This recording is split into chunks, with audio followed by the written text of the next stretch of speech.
सफर में धूप तो होगी, जो जल सको तो चलो।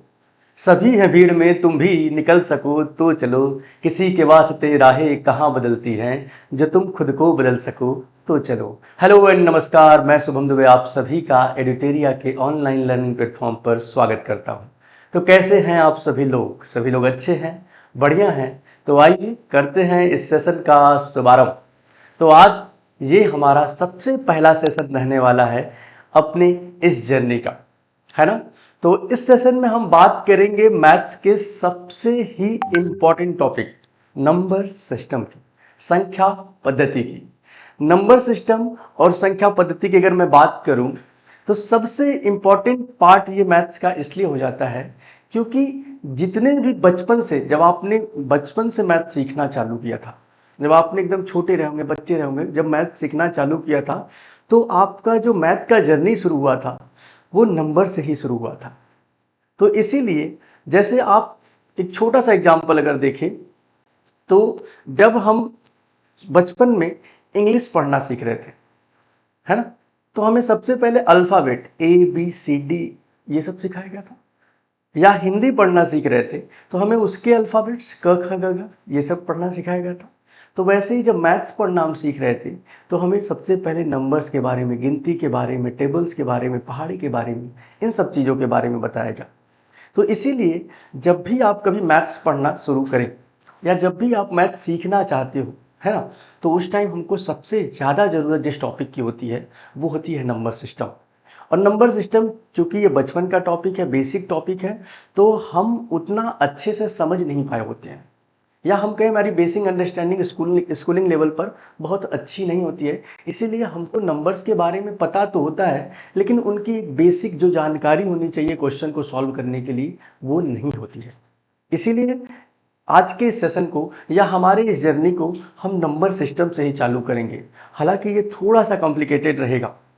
अगर आपने बचपन में, बहुत ज़्यादातर मेरे साथ भी ऐसा हुआ था, आपने भी बचपन में पढ़ा होगा तो इतनी चीज़ों को डिटेल में नहीं पढ़ा होगा। तो आज जब हम नंबर सिस्टम पढ़ेंगे तो आपको बहुत सी चीज़ें ऐसी होंगी जो आपको लगेगा कि नहीं ये नया है, आपने पढ़ा तो है लेकिन ऐसे नहीं पढ़ा है। और बहुत से जगहों पे जब आप पढ़ने जाओगे तो वहाँ पे होता क्या है कि मैथ्स जब भी क्वांट चालू होता है, क्वांटिटेटिव एप्टीट्यूड, तो वो लोग परसेंटेज या रेशो से चालू करते हैं, क्योंकि परसेंटेज या रेशियो थोड़ा सा इजी होता है और बच्चों को अट्रैक्ट करता है वो ज़्यादा। और हालांकि ये आपका डेमो सेशन है तो मुझे भी वहीं से शुरू करना चाहिए था, लेकिन हमें देखो ये डेमो सेशन तो है लेकिन हमें तो ये हमारा एज ए फर्स्ट क्लास मान के पढ़ना है ना। तो पहला क्लास तो सर पहले स्टेप से ही शुरू होना चाहिए ना। तो इसीलिए इस क्लास को हम नंबर सिस्टम से शुरू करेंगे और आप लोग भी ये मान के ही चलेंगे, क्योंकि नंबर सिस्टम अगर एक बार आपने अच्छे से पढ़ लिया तो आधा से ज़्यादा आपका अर्थमेटिक या जो आपका एडवांस मैथ है दोनों की बेसिक अंडरस्टैंडिंग आपकी अच्छी हो जाती है। फिर आपको मैथ से डर लगना खत्म हो जाता है, मैथ से आप डरना भूल जाओगे, है ना। तो इसीलिए यहाँ शुरू करेंगे और आई होप कि आप सभी लोग एक्साइटेड होंगे, आप सभी लोग तैयार होंगे, क्योंकि सबको वर्दी लेना है, सबको 2 स्टार इस कंधे पर चाहिए। तो 2 स्टार अगर कंधे पर चाहिए भाई तो स्टार वाली थोड़ी सी एक्टिविटी भी तो करनी पड़ेगी ना। तो आई होप कि आप सभी लोग तैयार होंगे। और आप लोगों को ये शुरू करने से पहले क्लास मेरा आपसे एक और रिक्वेस्ट है कि जैसे आप बचपन में एक छोटा बच्चा देखते हैं, जब उसको गोदी में खिलाया जाता है बचपन, तो उसको आप गोदी में जब खिलाते तो उसको आराम से ऐसे हवा में उछाल दोगे, वो बच्चा और तेजी से हंसता है ना?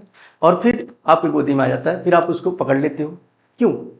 लेकिन अगर आप बड़े हैं, आपका कोई मित्र या दोस्त आपको ऐसे पकड़ के उठाए तो आप डरने लगते हो, क्यों? क्योंकि आपके पास तब अपना एक सेंस आ चुका है, अब आप दूसरों पर ट्रस्ट करना कम कर चुके हो। लेकिन बचपन में आप जिसके हाथ में होते थे उस पर आप ट्रस्ट दिखाते थे, तो वो चाहे जितना भी हवा में उछाल ले आपको पता होता था कि वो पकड़ लेगा। तो जब आपको ट्रस्ट होता है किसी चीज़ पर या किसी पर्सन पर, तो आप उससे ज़्यादा जल्दी कनेक्ट कर पाते हो। तो आप भी हमारे पे थोड़ा सा ट्रस्ट दिखाएंगे जिससे आप मेरे से ज़्यादा जल्दी कनेक्ट कर पाओ, है ना। तो ज़्यादा बातें नहीं करते हैं, शुरू करते हैं अपने इस सेशन को। आई होप कि आप सभी लोग तैयार हैं, हम भी तैयार हैं। तो सबसे पहला चैप्टर हमारा है नंबर सिस्टम, संख्या पद्धति।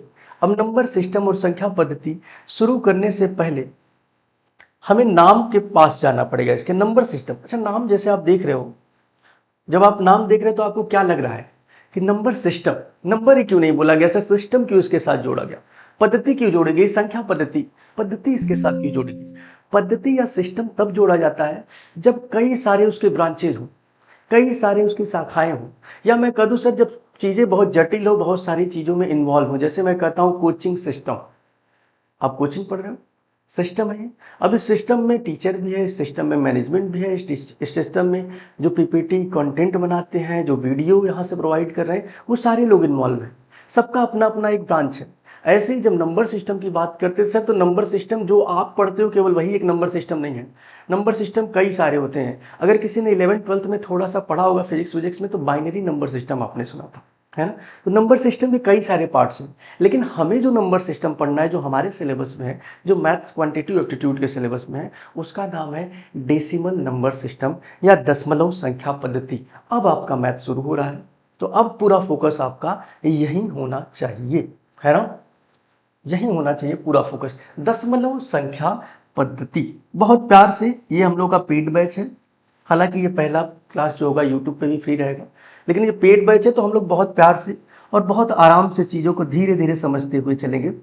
कोई जल्दीबाजी नहीं, कोई समस्या नहीं। इस क्लास में मुझे पता है कि हर टाइप के बच्चे होंगे। कुछ बच्चे थोड़े पढ़े लिखे होंगे, पढ़े लिखे मतलब सब पढ़ लिख के आए होंगे। कुछ बच्चे थोड़े क्या होंगे, थोड़ा ज़्यादा पहले से मैथ्स जानते होंगे, और कुछ बच्चे ऐसे भी होंगे जिनको मैथ्स नहीं आता होगा, उसे डर लगता होगा। तो मैं उन्हीं को मान के पढ़ाऊंगा कि किसी को कुछ नहीं आता है ना। मतलब अगर सिंपल सी बात भाषा में बोले तो हम सब आपको, मैं आपको क्या, एक बिल्कुल जो बचपन में हम लोग गधा गधा बोला था, गधे बच्चे की तरह आपको मैं ट्रीट करूंगा कि आपको कुछ नहीं आता। अब ये दिल पे मत ले लीजिए कि मैंने आपको गधा बोला, नहीं, वो जस्ट एक सिंबलिक था कि आपको कुछ नहीं आ रहा है, मैं ऐसा मान के पढ़ाऊंगा, है ना। और कोई भी लैंग्वेज में बैरियर हो, कुछ भी हो, आप मुझे कमेंट करके बताइएगा, जिससे अगली बार मैं लैंग्वेज को और हिंदी या और इंग्लिश आपको चाहिए तो उस चीज़ों पर मैं काम कर सकूं, है ना। तो नंबर सिस्टम संख्या पद्धति में सबसे पहले हमको स्टार्ट करना है डेसिमल नंबर सिस्टम से, है ना। डेसिमल नंबर सिस्टम, यहीं से हमारा नंबर सिस्टम स्टार्ट होगा। अब डेसिमल नंबर सिस्टम को हिंदी में बोलते हैं बच्चे दशमलव संख्या पद्धति, दशमलव संख्या पद्धति। अच्छा, अब नाम यहां से आया, तो बच्चे दशमलव संख्या पद्धति का नाम से लग रहा है तो तुम दशमलव पे मत चले जाओगे, दशमलव थोड़ा बहुत पढ़ा है तो वहीं शुरू होगा, नहीं। तो सबसे पहले दशमलव संख्या पद्धति या नंबर डेसिमल नंबर सिस्टम की बात करें, तो जब मैथ्स का शुरुआत हुआ, डेसिमल नंबर सिस्टम का शुरुआत हुआ, तो सबसे पहले हमारे पास आए डिजिट्स, अंक आए। सबसे पहले डिजिट्स आए, पहले डिजिट्स या अंक।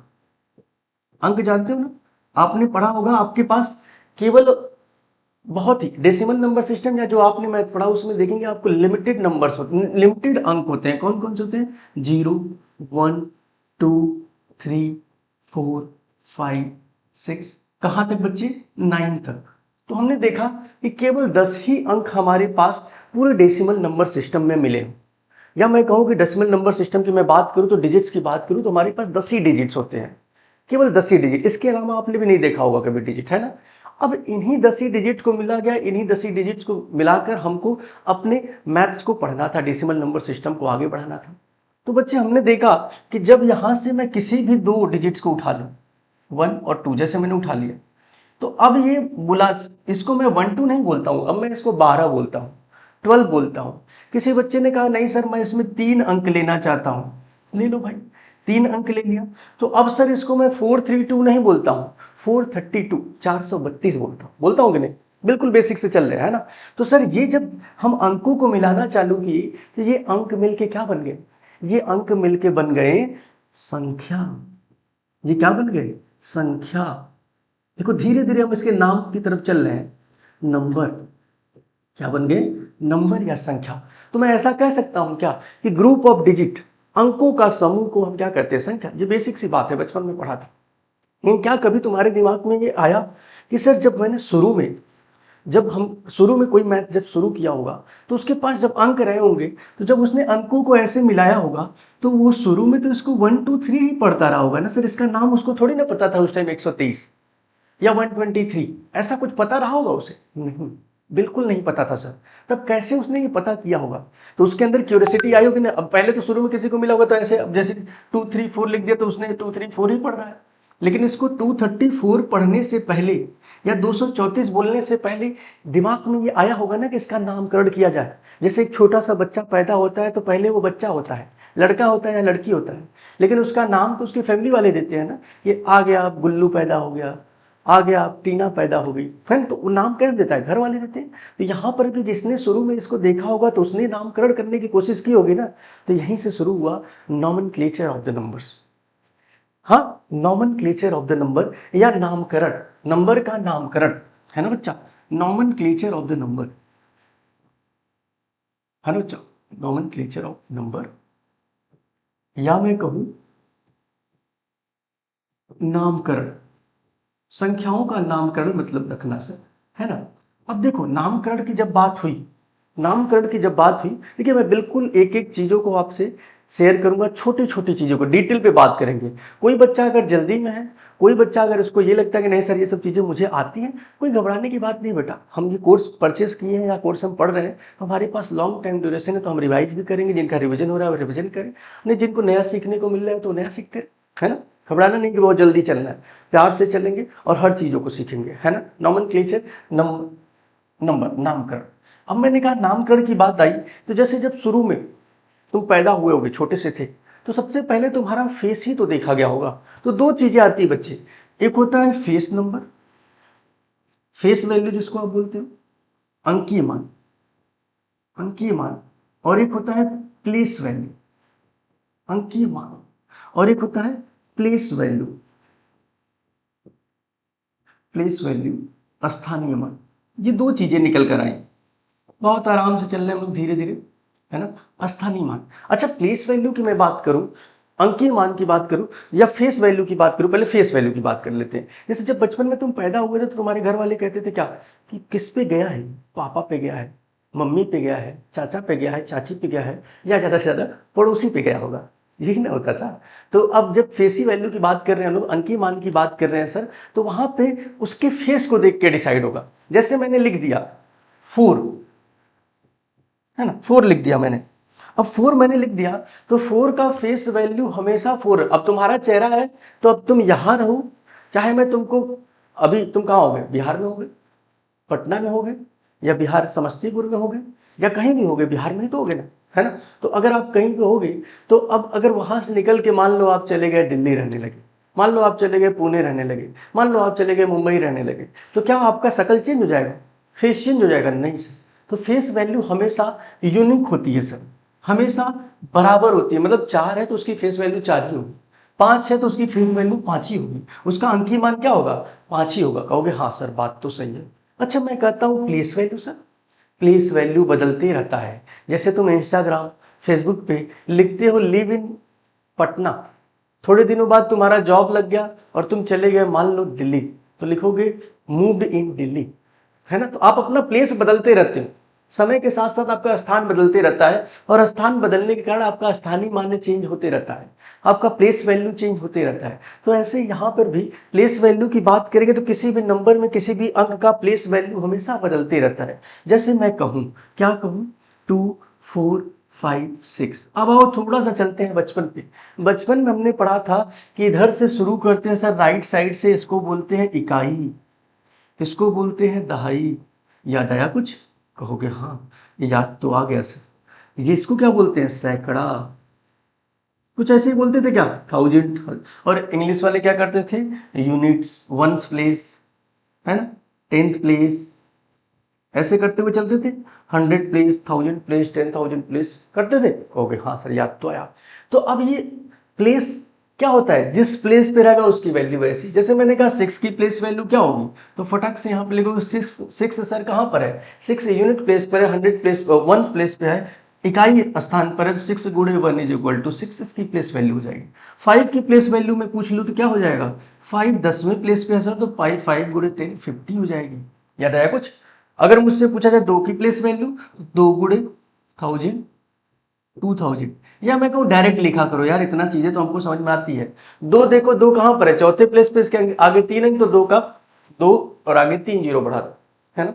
अच्छा मैं इसको एक चीज और भी बात करता हूँ, कि अब प्लेस वैल्यू पता, फेस वैल्यू पता है ना, फेस वैल्यू पता और फेस वैल्यू स्थानीय मान, अंकी मान, किसी को इसमें डाउट नहीं होना चाहिए। जितना डिटेल में मैंने बताया है उतने डिटेल के बाद तो कोई गधा भी होगा तो उसको भी अब याद हो जाएगा, है ना, याद हो जाना चाहिए, समझ में आ जाना चाहिए। ओके हाँ, चलो इसमें क्वेश्चन करके देखते हैं। सर क्या इसमें क्वेश्चन भी आते हैं भाई, काहे नहीं आएंगे, है ना। अब देखो जो चीज़ें मैंने बताई थी वो लिखी हुई है, ये सब चीज़ें आपको पता है, बता चुका हूँ मैं। अब आओ क्वेश्चन पे चलते हैं। सबसे पहला क्वेश्चन मैंने कहा सर अगर हमारे पास एक छोटा सा वैल्यू दिया जाए, देखो मैं एकदम बेसिक से चल रहा हूँ, मुझे पता है कि बेसिक आपने बचपन में बहुत कम चीज़ों पर ध्यान दिया, क्योंकि बचपन की चीज़ों में उतना हम मैच्योर नहीं होते, उतना हम परिपक्व नहीं होते, तो हमारे पास अगर उतना अच्छा टीचर ना हो उस टाइम समझाने वाला, तो हम चीज़ों को उतना अच्छा समझ नहीं पाते। जैसे हमारे पास एक लेटर, ये कुछ अंक दिए हुए 13406, कह रहा है इन पांचों संख्याओं से मिला के हमको यहाँ पर 5 अंकों की संख्याएं दी हुई हैं, बोला कि इसको मिलाकर 5 अंकों की संख्या बनाओ, 5 डिजिट की संख्या बनाओ, वो भी सबसे छोटी होनी चाहिए। तो मैंने कहा सर जैसे ही मेरे दिमाग में आया मैंने पांचों डिजिट को उठाया और बना दिया। तो ऑप्शन में गया मैं चेक करने, तो मैंने कहा सर सबसे छोटी तो देखने में यही नहीं लग रही है क्या, सबसे छोटी देखने में यही नहीं लग रही है, क्योंकि हाँ लग तो रही है सर, लग तो रही है, लेकिन बच्चे एक चीज और नोट करना कि अगर किसी संख्या के पहले, अगर किसी संख्या किसी अंक के पहले मैं 0 लिख दूं तो इसका वैल्यू नहीं बढ़ जाता है, ये 1 ही रहेगा तब भी। तो इसको मैं 2 अंकों की संख्या नहीं बोल सकता। ऐसा नहीं कि मैं कल को 002 लिख दूं तो तुम कहो 3 अंकों की संख्या है, नहीं भाई, इसके आगे कितना भी 0 बढ़ा दो शून्य की कोई महत्व नहीं है। शून्य जब तक पीछे नहीं जाएगा तब तक उसकी कोई वैल्यू नहीं है ना। तो इसका मतलब सर ये आज भी 3 डिजिट भले दिख रहे हैं, लेकिन ये एक ही डिजिट की संख्या है। तो ये तो सर 4 ही डिजिट की संख्या हुई, छोटी तो है लेकिन 4 ही डिजिट की है, तो ये नहीं सही होगी सर। हमें 5 अंकों की सबसे छोटी संख्या चाहिए, तो ये 5 अंकों की सबसे छोटी संख्या यही तो है बाबू, है कि नहीं, बोली है ना। कहोगे हाँ सर बात तो समझ में आई। इसका मतलब 0 की वैल्यू समझ में आई, 0 आगे कोई वैल्यू नहीं, पीछे वैल्यू है सर, ये बात छोटी सी समझ में आई। कहोगे ठीक सर, आओ अगले क्वेश्चन चलते हैं ना। नेक्स्ट क्वेश्चन हमारा क्या कह रहा है। अच्छा जो चीजें मैंने तुमको बताया, फेस वैल्यू, प्लेस वैल्यू, हम हर चीजों को लिखे हुए है ना, 1 प्लेस, 10 प्लेस, 100 प्लेस, वो सब चीजें लिखी हुई हैं। आओ आगे चलते हैं। आगे आगे हमारे पास अगला क्वेश्चन है, what is the place value of 6 in the numbers. इस नंबर को पढ़ो और 6 की प्लेस वैल्यू बता दो क्या होगी। मैंने कहा सर नंबर को पढ़ना क्या है, इकाई, दहाई, सैकड़ा, हजार, 10,000, लाख, 10 लाख, 1000, 10,000, लाख, 10 लाख, करोड़, ऐसे चलते थे ना।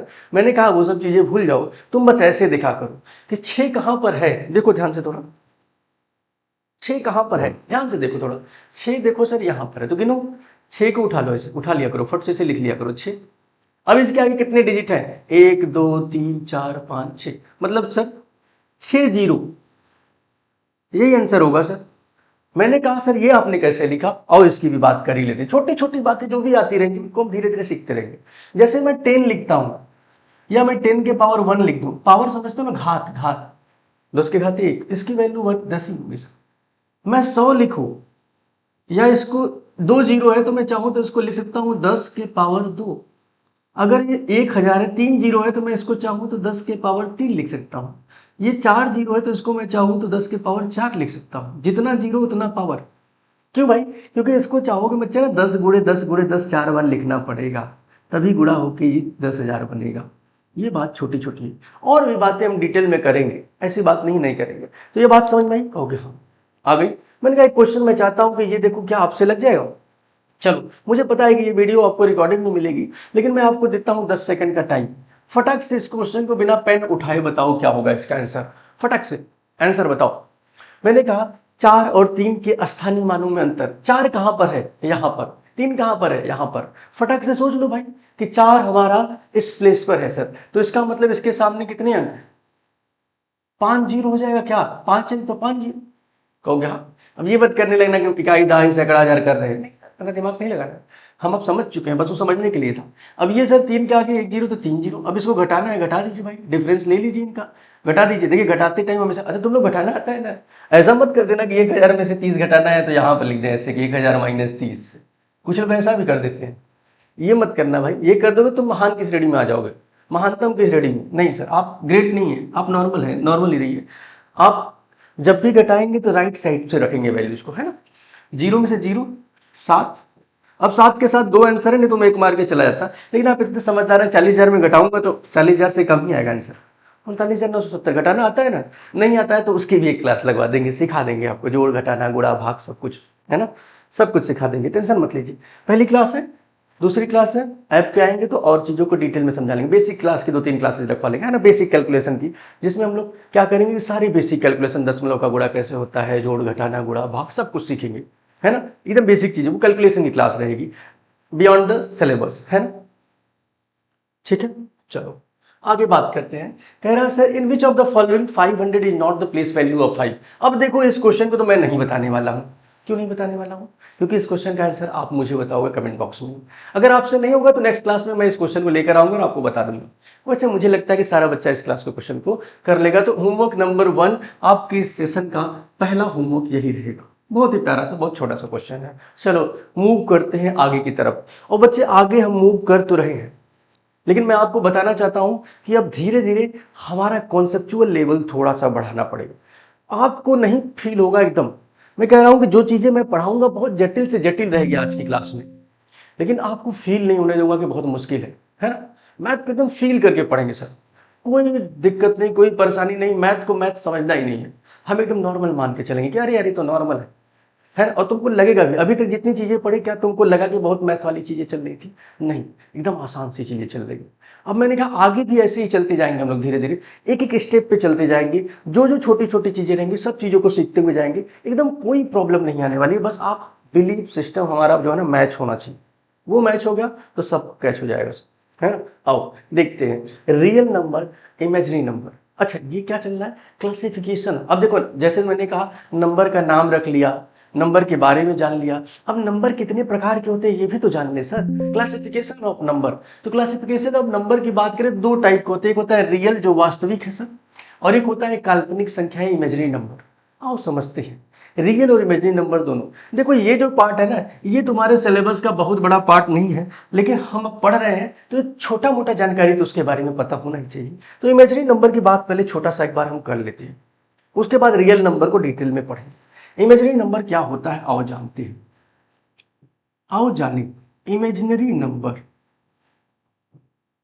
है ना बाबू, इमेजिनरी नंबर या फिर काल्पनिक संख्या, काल्पनिक संख्या, काल्पनिक संख्या, है ना। Just a minute.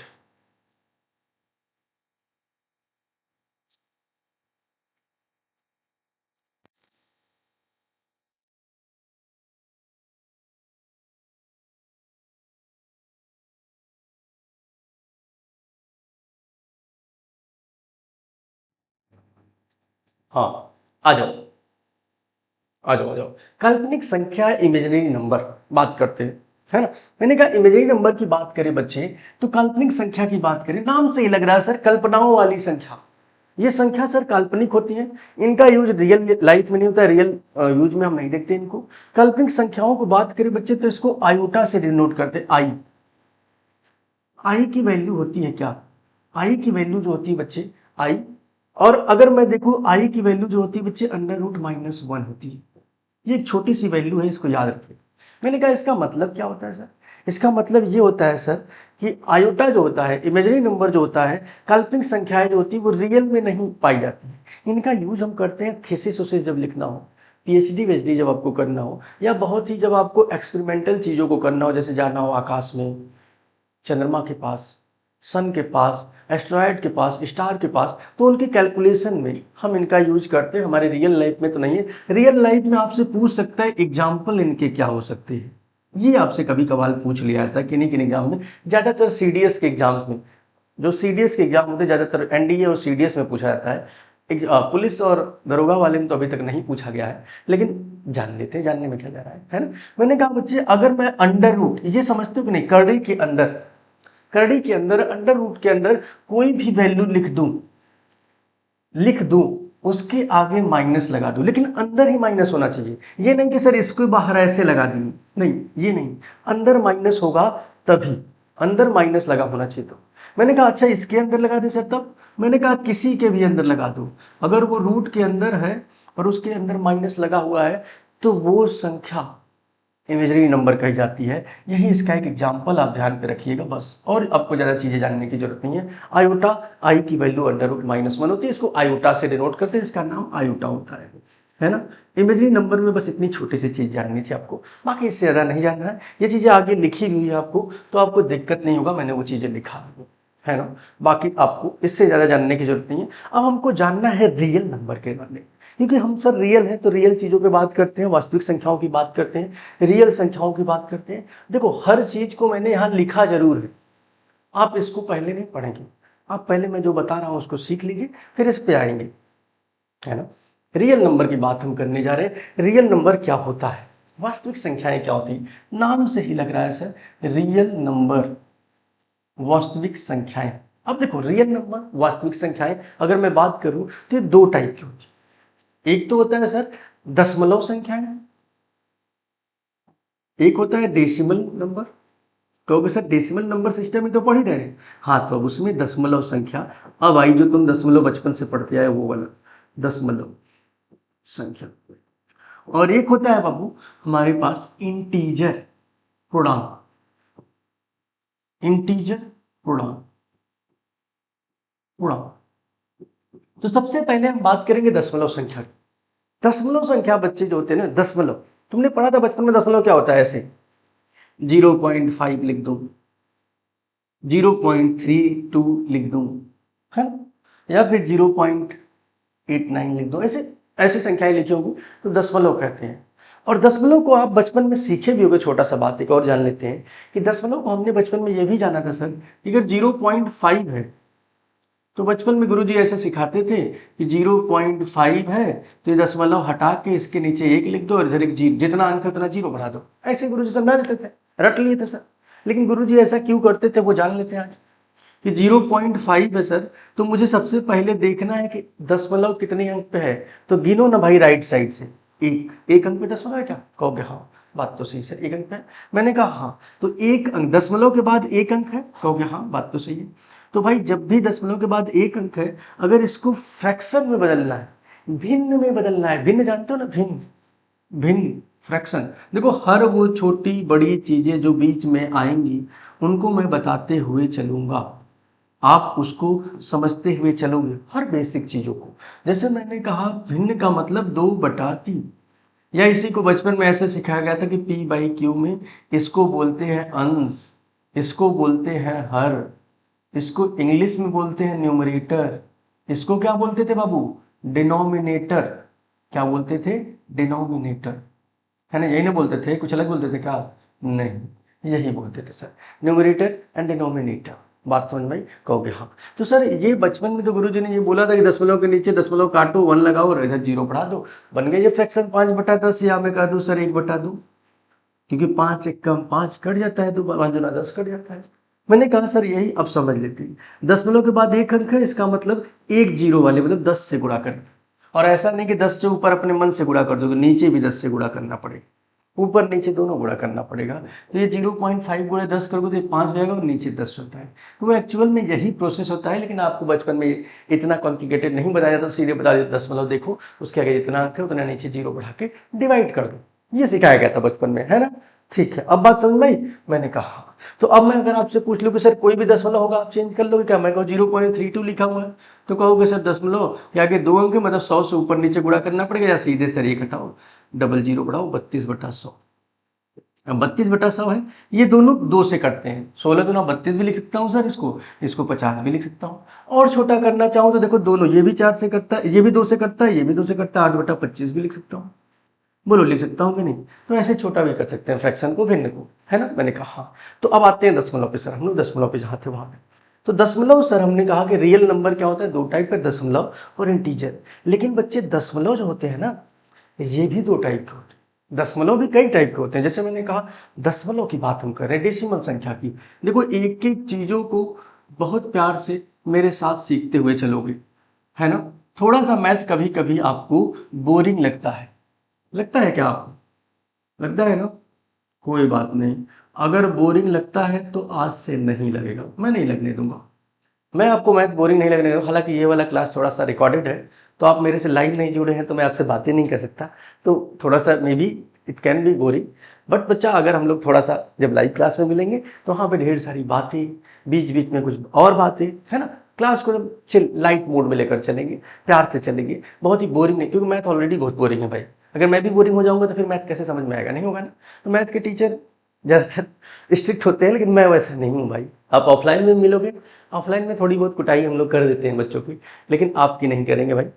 आप ऑनलाइन ही मिलेंगे तो ऑनलाइन तो हम पेन फेंक के आपको मार सकते नहीं, यहाँ से कि यहाँ से कूट देंगे, ऐसे तुमको कूट नहीं सकते तुमको। तो आराम से ऐसे ही प्यार से बताएंगे। हाँ, बीच बीच में अगर आप कभी बोर हो जाते हैं तो कुछ और लाइन्स, गाने वाने, ये सब चीज़ें होती रहेंगी, लेकिन सर लाइव क्लासेज में, आज की रिकॉर्डेड क्लासेज में नहीं, है ना। आइए अब दशमलव संख्या की बात करते हैं। दशमलव संख्या बच्चे दो टाइप के होते हैं। कौन कौन से? रीअकरिंग, या पहले बोलते हैं टर्मिनेटिंग। पहले टर्मिनेटिंग बात करते हैं। टर्मिनेटिंग जिसको बोलते हैं शांत, बहुत ही शांत होता है। और एक होता है नॉन टर्मिनेटिंग। नॉन टर्मिनेटिंग जिसको आप बोलते हो बहुत ही अशांत है। जैसे कि आपका मन बड़ा चंचल है, आप क्या है, नॉन टर्मिनेटिंग है, अशांत है आप। लेकिन कोई जो है बहुत ही सिंपल है, बहुत ही गंभीर है, वो कैसा हो गया, शांत। तो शांत मतलब क्या सर? ऐसे दशमलव जिनके बाद के अंक गिने जा सके, 0.5 लिख दो, 0.62389 लिख दो। अब दशमलव के बाद कितने अंक हैं? 5 अंक, तुम गिन सकते हो।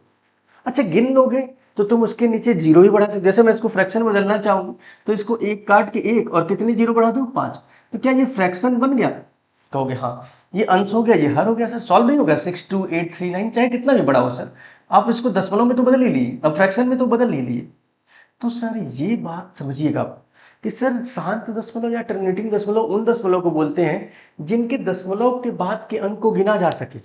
और गिन लोगे तो तुम उसको टर्मिनेट करके फ्रैक्शन में बदल लोगे, भिन्न में बदल लोगे। तो सर मैं ये कह सकता हूं क्या कि सभी के जो टर्मिनेटिंग दशमलव है उनको एक भिन्न के रूप में बदला जा सकता है, फ्रैक्शन के रूप में बदला जा सकता है। बिल्कुल, पहला पॉइंट यही तो मैं समझाना चाह रहा था कि टर्मिनेटिंग दशमलव सर या शांत दशमलव वो दशमलव होते हैं जिनके दशमलव के बाद के अंक को गिना जा सके, और जब गिना जा सकेगा तो सर उनको फ्रैक्शन में भी बदला जा सकेगा। बोलो, बदला जा सकेगा कि नहीं, है ना। मैंने कहा हाँ, बात तो समझ में आ गई सर। तो मैंने कहा नॉन टर्मिनेटिंग क्या होता है, मैंने कहा लो देख लो नॉन टर्मिनेटिंग क्या होता है। जैसे इनका जीरो, अलग पेन से लिखते हैं ना थोड़ा, जीरो चेंज हो जा भाई,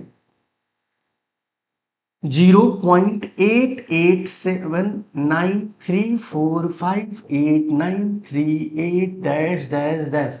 कहां तक जा रहा है सर, पता ही नहीं, पता ही नहीं सर, चलते जा रहा है चलते जा रहा है, कुछ समझ में नहीं आ रहा कहां जाकर रुकेगा। अब गिन पाओगे कितने अंक थे, इन्फिनाइट अंक। और जब इन्फिनाइट अंक हो गए तो इसको दशमलव में चेंज करने जाओगे तो नीचे इन्फिनाइट जीरो कैसे बढ़ाओगे, नहीं बदल पाएगा सर फ्रैक्शन में ये।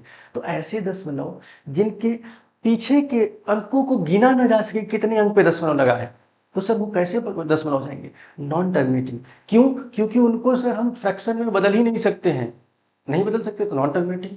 अच्छा, मैंने कहा एक और बड़ा ही इंटरेस्टिंग सा चीज है सर, रीअकरिंग डेसिमल। एक बड़ा ही इंटरेस्टिंग सा डेसिमल है रीअकरिंग डेसिमल। डेसिमल आवर्ती दशमलव,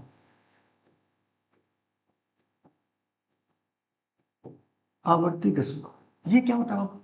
आवर्ती दशमलव की बात करें सर तो ऐसे दशमलव, जैसे मैंने कहा ये लिखो 0.5555 कहाँ तक, इन्फिनाइट तक जाते ही जा रहा है सर। मैंने कहा सर ये भी तो ध्यान से देखिए, पीछे जो था ये दशमलव इन्फिनाइट तक गया तो मैं गिन ही नहीं पाया कितने अंक थे दशमलव के बाद। यहाँ पर भी तो वही हो रहा है सर, गिन ही नहीं पा रहा हूं मैं कि कितने अंक के बाद दशमलव लगा। मैंने कहा हाँ, बात तो सही है सर आपकी। मैंने कहा लेकिन सर यहाँ पे एक पैटर्न चल रहा है, एक ही डिजिट बार बार बार बार बार बार बार बार रिपीट हो रही है क्या? कहोगे हाँ। जब एक ही डिजिट बार बार रिपीट होगा तो आप इसको ऐसे लिख सकते हो कि 0.5 रिपीट हो रहा है बार बार, तो इसके ऊपर बार एक लगा दो, इसको बार बोलते हैं, बार ब्रैकेट बोलते हैं, है ना, बार कोष्टक बोलते हैं, बार लगा दिया। मैंने कहा एक अंक डिजिट, किसी को ये नहीं दिख रहा कि 55 रिपीट हो रहा है, नहीं। दशमलव के बाद की वैल्यू जब भी पढ़ोगे, जैसे मैं ये लिखता हूँ 0.236, तो इसको कई बच्चे ऐसे भी पढ़ते कि 0.236, नहीं, गलत है वो बात। एक एक डिजिट को बोलोगे तो 0.55 नहीं पढ़ा जाता है, 0.5555 पढ़ा जाता है। तो 5 एक ही डिजिट रिपीट हो रहा है तो एक बार लगा देंगे। मैंने कहा इससे फायदा क्या हुआ सर, ये भी तो नॉन टर्मिनेटिंग दशमलव हो गया क्योंकि इसके भी अंक दशमलव के बाद नहीं गिने जा रहे हैं। लेकिन अब तो गिन लोगे ना भाई, जब मैंने बार लगाया तो अब तो गिन लोगे ना कि दशमलव के बाद एक ही अंक है। मैंने कहा बात तो सही है सर। तो क्या ये अब टर्मिनेटिंग में आ गया क्या, ये शांत दशमलव में आ गया क्या? हाँ, इसका फ्रैक्शन बदल सकता है। कैसे? देखो, जब भी दशमलव के ऊपर बार लगा हो तो आप सीधे लिखा करो 0.5 उतारा, या मैंने कहा 0.5 उतारो कि 5 उतारो, 5 उतारो। और नीचे दशमलव के बाद कितने अंक पे बार है, कहोगे एक अंक पे है तो एक 9 नीचे उतार लो। अच्छा, ये चीजें कैसे आई, इन चीज़ों को डिटेल में अगर जानना होगा तो आप मुझे कमेंट करिएगा, मैं अगली क्लास में बता दूंगा। हालांकि जानने की जरूरत नहीं है, मैं आपको एक पैटर्न, एक फार्मूला का पैटर्न बता रहा हूँ, वो ध्यान पे रखिएगा, वो ज़्यादा इंपॉर्टेंट है ना, जानने की जरूरत नहीं है इसको। जैसे मैंने कहा, ये देखो पहला एक फार्मूला, ऐसे कुछ फार्मूले में लिखा रहा हूँ, 0.a बार अगर लिखा हो मतलब a रिपीट हो रहा है बार बार, तो आप सीधे इसको a/9 लिख सकते हो, क्योंकि दशमलव के बाद कितनी, देखो अगर 0.5 में भी तुम इसको फ्रैक्शन में बदल रहे थे तो दशमलव के बाद जितने डिजिट थे उतना ही जीरो लिख रहे थे ना। जैसे 0.05 है तो इसको 5 तुम 100 ही नहीं लिखोगे, बोलो, है ना? ऐसे तो लिखते थे, कहोगे हाँ सर बात तो सही है, जितना दशमलव के बाद वो है उतना जीरो बढ़ाते हो, जितना प्लेस है सर, तो वैसे ही जितना प्लेस है यहाँ पर दशमलव के बाद उसी को तो फ्रैक्शन में बदलोगे ना तुम। क्योंकि अगर मैं ये लिखता हूँ कि 1.5 तो 1 इज ऑलरेडी एक फ्रैक्शन, 1 जो एक इंटीजर है और इंटीजर हमेशा एक फ्रैक्शन होता है, इसको 1/1 में लिख सकता हूँ। इंटीजर को तो फ्रैक्शन बोल ही सकता हूँ, पूर्णांक को तो फ्रैक्शन बोल ही सकता हूँ, लेकिन सर जो दशमलव के बाद की चीजें हैं वो फ्रैक्शन में बदलनी होती है। तो इसीलिए दशमलव के बाद जितने अंक पे बार है उतना ही 9 नीचे उतारो। अच्छा, मैंने कहा मान लो दिमाग में ये आ गया सर, मान लो कभी ऐसा हो गया कि 0.ab दो दो अंक डिजिट रिपीट होने लगे इनफिनाइट तक, तो इसको क्या लिखूंगा, 0.ab के ऊपर बार लिखूंगा क्या, कहोगे हाँ। और ab के ऊपर बार है अगर, तो इसको मैं कहूंगा ab, पूरा उतार लिया। और कितने अंकों पे बार है, 2 अंकों पे, तो 2 अंकों पे 9 2 9 नीचे उतार लेंगे। जैसे एग्जाम्पल, ऐसे एग्जाम्पल देखते हैं सर कि 0.232323 ये बार बार रिपीट हो रहा है, 2 अंक बार बार रिपीट हो रहे हैं, तो सर इसको मैं चाहूंगा तो 0.23 के ऊपर बार लगाऊंगा और इसको फिर 23/99 लिख दूंगा। मैंने कहा बात तो बिल्कुल परफेक्ट है सर, मैंने कहा बात तो सही है। अब ऐसे ही और भी फॉर्मूले बन सकते हैं कि 3 अंक का हो गया सर, तो अब हर का फॉर्मूला थोड़ी ना बनाओगे तुम कि बैठ के फॉर्मूला बना रहे हो। अब तुम्हारा दिमाग इतना काम करना चाहिए कि सर 3 अंक रिपीट हो रहा है तो इसका मतलब कि 0.abc बार, तीनों के बार मतलब सर 3 बार 9 नीचे उतारूंगा, बस बात खत्म, कहानी खत्म। कहोगे हाँ ये बात तो अच्छी थी सर, लेकिन दिक्कत कहाँ आती है, जैसे कल को मान लो मैं तुमसे ऐसे दे दूं कि बताओ बाबू कि 2.35 इसके ऊपर बार लगा है। अब तुमने कहा सर अभी तक 0 पॉइंट आप देखते थे, अब यहाँ पे बाहर आपने एक 2 भी लटका दिया, अब क्या करो, अब कैसे करो? मैंने कहा कोई दिक्कत नहीं सर, पहले जो लिखा है उसको पूरा उतारो, 235 पूरा उतार लो। उतार लिया, जैसे वहां पे उतारते थे वैसे यहाँ पे भी उतारे, पहले भी तो उतार ही रहे थे ना। ये देखो 0.23 तो 23, अब 0 नहीं उतारते तो 0 की वैल्यू नहीं होती है। यहाँ पे सर 1 2 है तो उतार लिए, उधर के पे। अब दशमलव के बाद कितने अंक पे बार है, केवल दशमलव के बाद वाले ही तो फ्रैक्शन में चेंज होते हैं, बाकी ये तो फ्रैक्शन में है। तो 2 अंक पे बार है तो 2 9 नीचे उतार लिया, कहो क्या हाँ। बस एक चीज और करना होगा कि दशमलव जितने पे बार, जितने अंक पे बार नहीं है, कितने अंक पे बार नहीं है, 2, एक अंक पे बार नहीं, उसको घटाना पड़ेगा बस, तो ये 233/99 हो जाएगा। मैंने कहा एक और एग्जांपल से देखो, धीरे धीरे चीजों को समझेंगे। एक और एग्जांपल देखो, मैंने कहा कल को सर मान लीजिए ऐसा दे दे 1.035, इन दोनों पे बार लगा हुआ है, बस 0 पे बार लगा ही नहीं है। मैंने कहा हाँ बात तो सही, केवल इन दोनों पे लगा है, ध्यान दो, केवल इन दोनों पे लगा है ना। मैंने कहा अच्छा ठीक है सर, लगे रहने दीजिए। मैंने कहा इसको सर, मैंने कहा सबसे पहले पूरा उतारो 1035, मेरे साथ ध्यान से एकदम, 1035 पूरा उतार लो। मैंने कहा उतार लिया। सर अब आपने बताया था कि जितने पे बार है उतना 9, 1 और 2 अंक पे बार है दशमलव के बाद, 2 9 उतार लिया, उतार लिया, हो गया हाँ। मैंने कहा अब जितने अंक पे देखो कि बार नहीं है, 1 और 0, तो इसमें से 1 0 मतलब 10 घटाना पड़ेगा। यहाँ पे कितने में बार नहीं था, 2 पे, दशमलव के बाद भी बार नहीं तो उसको भी घटाओगे, लेकिन ऐसे पूरा उतारोगे 10, है ना, घटा दिया, कहोगे हाँ। अब मैंने कहा सर लेकिन दशमलव के बाद 3 अंक है और आपने केवल 2 ही अंक को फ्रैक्शन में चेंज किया, 2 9 उतार के, ये 0 है, इसके ऊपर बार नहीं है। तो बच्चे जब कभी बार नहीं होता था, 0.5 को याद करो, बार नहीं होता तो क्या इसके लिए 0, इसको फ्रैक्शन में चेंज करते थे, 0.1 और 0 उतारते थे, मतलब 10 उतारते थे क्या। तो जब एक अंक के बाद एक 0 है, जो एक ऐसा अंक है जिसके ऊपर बार नहीं है, तो उसके लिए 10 उतारना पड़ेगा, या 10 की जगह आप कहोगे सर एक अंक है तो एक 0 उतार लिया, सिंपल सी बात है। 10 उतारो, अगर 99 गुणे 10 करोगे तो भाई 990 ही तो होगा, तो 10 ना उतार के हम सीधे कहते हैं कि 0 उतार लिए। बात कुछ पल्ले पड़ी नहीं पड़ी, एक और क्वेश्चन समझाते हैं, एकदम पल्ले जब तक ना पड़े तब तक समझाएंगे, है ना, बहुत प्यारी चीजें हैं। मैंने कहा तीसरा क्वेश्चन, मैंने कहा सर एक और क्वेश्चन,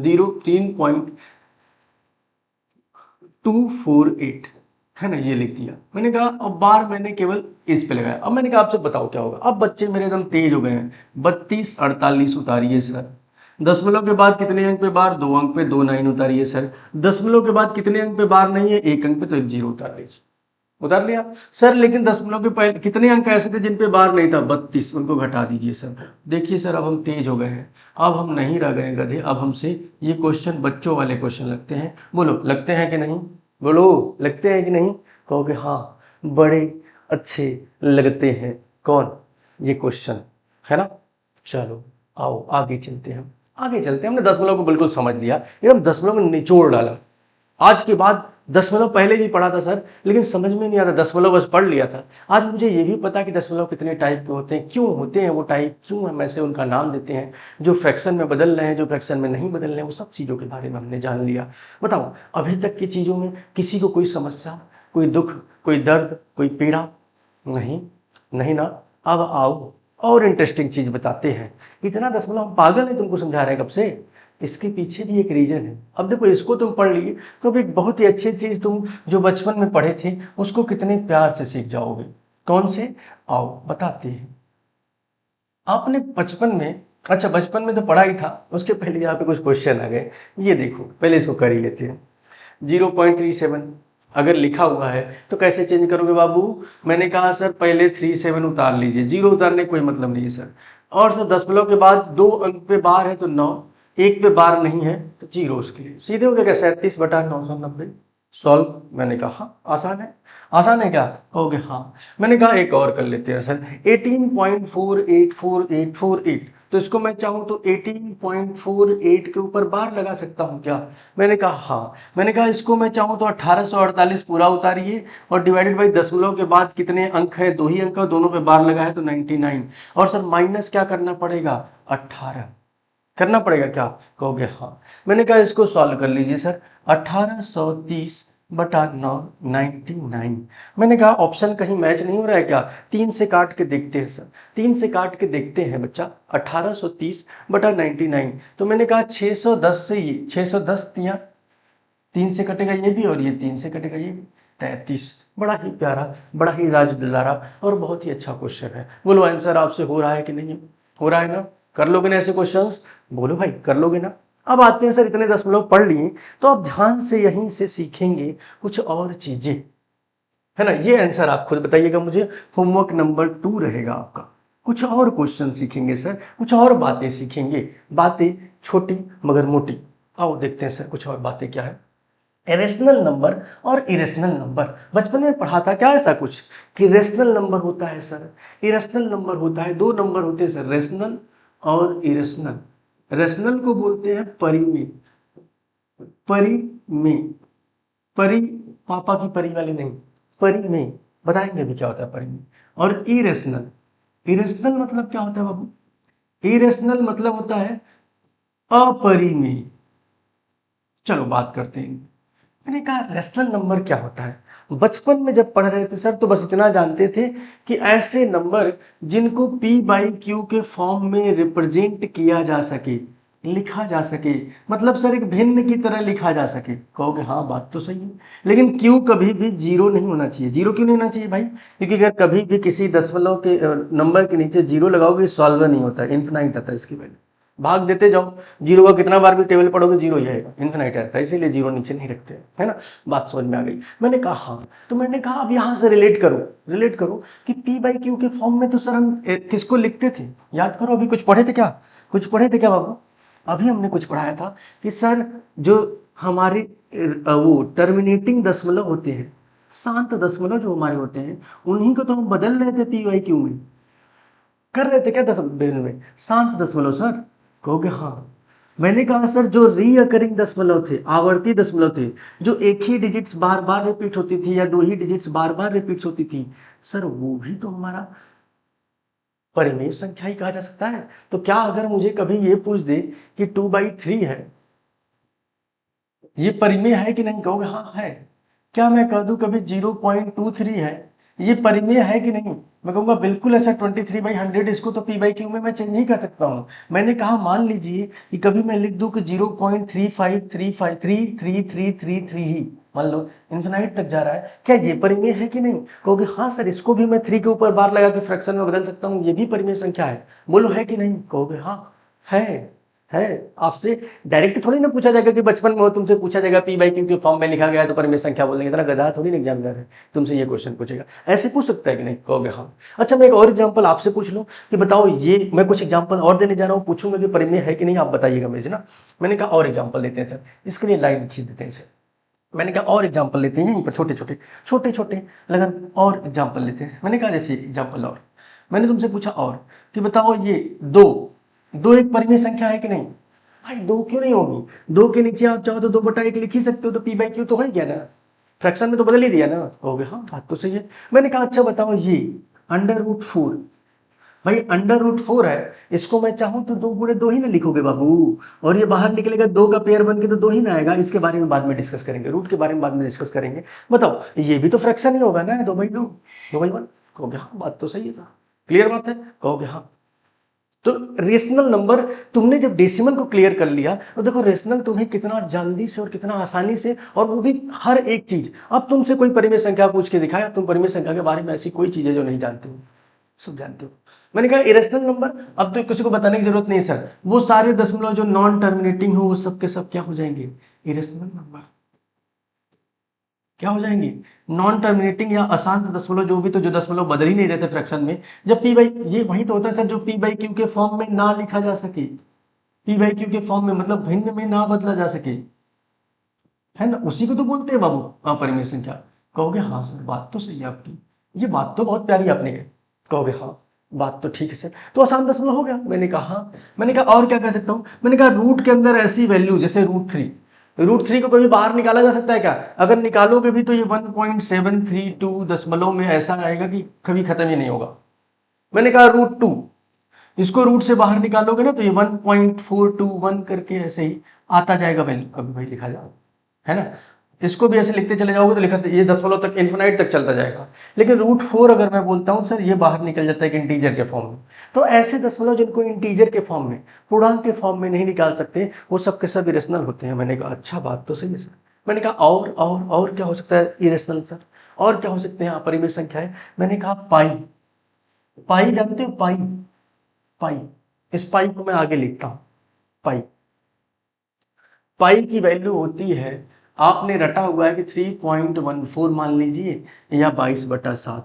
भाई देखो ये जो वैल्यू है ना ये मानी गई है, 22/7 या 3.14 ये वैल्यूज मानी गई हैं। ऐसा मत कह देना सर कि ये पी बाई क्यू दिख रहा है तो सॉल्व कर दिए, नहीं, आप कभी इस वैल्यू को देखोगे, ये मानी हुई वैल्यू है। 22/7 को आप सॉल्व भी करोगे ना बच्चा, तो भी ये सॉल्व अगर करो, देखो करके देखो, 7/22 ये कभी सॉल्व ही नहीं होगा। 7×3 = 21, एक, फिर जीरो बढ़ाया, 7 का दशमलव लगाया, है ना, ऐसे चलेगा, दशमलव लगाया, फिर 7 × 3, फिर जीरो दशमलव है, फिर से यहाँ पे जीरो बढ़ाया, 7×4 = 28, फिर 2, फिर आएगा सर, काटोगे 2 जीरो, फिर बढ़ाओगे 7×2 = 14, ऐसे बढ़ते हुए चला जाएगा, कभी खत्म ही नहीं होगा। तो इसका मतलब सर जो पाई होती है वो भी क्या होती है, अपरिमेय संख्या होती है। अच्छा पाई अपरिमेय संख्या होती है, तो पाई में अगर मान लीजिए सर कभी मैं ऐसे कर दूं कि पाई में 2 से गुणा कर दूं, पाई में 2 से भाग कर दूं, पाई में 3 से गुणा कर दूं, पाई में 3 से भाग कर दो। सर पाई में किसी भी संख्या से गुणा करो भाग करो वो इरेशनल ही होगा, वो कभी भी इरेशनल नहीं होने वाला है, वो कभी भी रेशनल नहीं होगा, कभी भी परिमेय नहीं होगा। तो ये मत सोच लेना कि पाई बाई 2 है तो वो इरेशनल हो गया, ये पी बाई क्यू तुमको दिखने लगा कि पी है ये क्यू है, नहीं भाई, पाई की वैल्यू इरेशनल होती है। इसको पी बाई क्यू मत मान लेना, नहीं तो गलत हो जाएगा आपको, है ना, ये इरेशनल होती है। ठीक बात। अब तुमको ये बताओ कि जितनी चीजें मैंने बताई, देखो मैंने बहुत ज्यादा चीजें नहीं बताई आपको अभी तक, अभी तक मैंने बस नंबर्स के बारे में बताया, आपको डेसिमल नंबर्स के बारे में बताया, आपको रेशनल और रेशनल बताया, और इतनी चीजों में हमने काफी लंबी क्लास भी कर ली। लेकिन उस लंबी क्लास को करने के बाद क्या आपको लग रहा है कहीं पर भी कि ये वेस्ट ऑफ टाइम है? क्या आपको लग रहा है कि नहीं सर ये चीजें मैंने पहले से पढ़ रखी थी और मुझे इतनी ही क्लियर थी उस टाइम तक? नहीं। अगर नहीं थी तो ईमानदारी से मुझे कमेंट बॉक्स में बताइएगा, कोई झूठ नहीं बोलेगा कि नहीं सर मुझे तो पहले से पता था। सही पता होगा, कोई बहुत सारे बच्चों को पता होगा नो डाउट, बट क्या ऐसी आपको समझ में आई थी चीज़ें? नहीं आई थी? मैंने कहा नहीं आई होगी या नहीं आई होगी। अच्छी लगी चीज़ें? मैंने कहा हाँ। मैं कह रहा हूँ हाँ तो तुम भी हाँ ही कहना, है ना। चलो आगे चलते हैं, आगे चलते हैं सर। अब ये परिमेय संख्याएं क्या होती है वो मैंने सारी चीज़ें यहाँ पे लिखी हुई हैं, वो बातें जो सर वो बातों को आप समझ जाओगे। अब चलते हैं क्वेश्चंस पे सर, क्वेश्चंस पे चलते हैं सर। हाँ, क्वेश्चन मैंने एक दिया और आपके सामने क्वेश्चन है, चलो मैं एक एक चीजें पूछूंगा और आप वहीं पर जोर से बताइएगा सर कि आंसर यही है। तेज से चिल्लाइएगा कि बगल वाले रूम में पड़ोसी के रूम तक आवाज जाए, है ना। जैसे मैंने कहा 20, क्या 20 एक रेशनल नंबर है या इरेशनल? ऑब्वियस सी बात है sir, 20 is a rational number. Rational के लिए आर, इरेशनल के लिए आई आर लिखेंगे, है ना। रेशनल मतलब 20 मतलब क्यों सर? क्योंकि 20/1 भी तो लिख सकता हूँ, कहोगे हाँ। क्या √3? √3 तो सर अंडर रूट के अंदर है, इसको बाहर निकाल सकते हैं क्या? नहीं सर, 10 फलों में निकलेगा, पूर्णांक के रूप में नहीं निकलेगा, इंटीजर के रूप में नहीं निकलेगा, तो ये सर इरेशनल है। ये पी बाई क्यू है क्या? सीधे दिख रहा है तो रेशनल।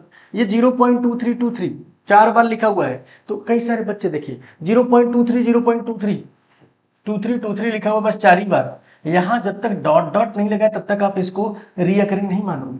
तो ये सॉल्व करोगे कितना होगा? 2323 डिवाइडेड बाई 1 और 4 जीरो आ गए, ये हो जाएगा। तो पी बाई क्यू तो है ही, कहोगे हाँ बात तो सही सर, ये भी रेशनल नंबर। मैंने कहा -15.5, मैंने कहा माइनस, अच्छा तुमको कभी माइनस प्लस में -3 लिखा हुआ है और +3 लिखा हुआ है, 3 अगर ये रेशनल होता है तो माइनस भी ये रेशनल ही होगा, निगेटिव पॉजिटिव से मतलब नहीं है। तो -15.5 -15.5 है। अब इसको ये नहीं कि जबरदस्ती फ्रैक्शन में बदल के तब बताएंगे, भाई दशमलव के बाद एक ही अंक गिन पा रहे हो ना, काउंट कर पा रहे हो ना, मतलब रेशनल है सर, ये चेंज हो जाएगा फ्रैक्शन में, रेशनल है सर। अच्छा मैं बात करता हूँ पाई, पाई तो सर कभी भी रेशनल था ही नहीं। मैंने कहा पाई के साथ डिवाइड कभी भी रेशनल था ही नहीं, इरेशनल था। -2 सर ये रेशनल है। 0.56 क्या दशमलव के बाद की संख्या है, रिपीट हो रही है? नहीं। क्या गिन पा रहे हो? नहीं। तो क्या होंगी? इरेशनल। बोलो रेशनल एंड इरेशनल की अब आपको कोई दिक्कत नहीं होने वाली है? नहीं। चलो आगे चलते हैं।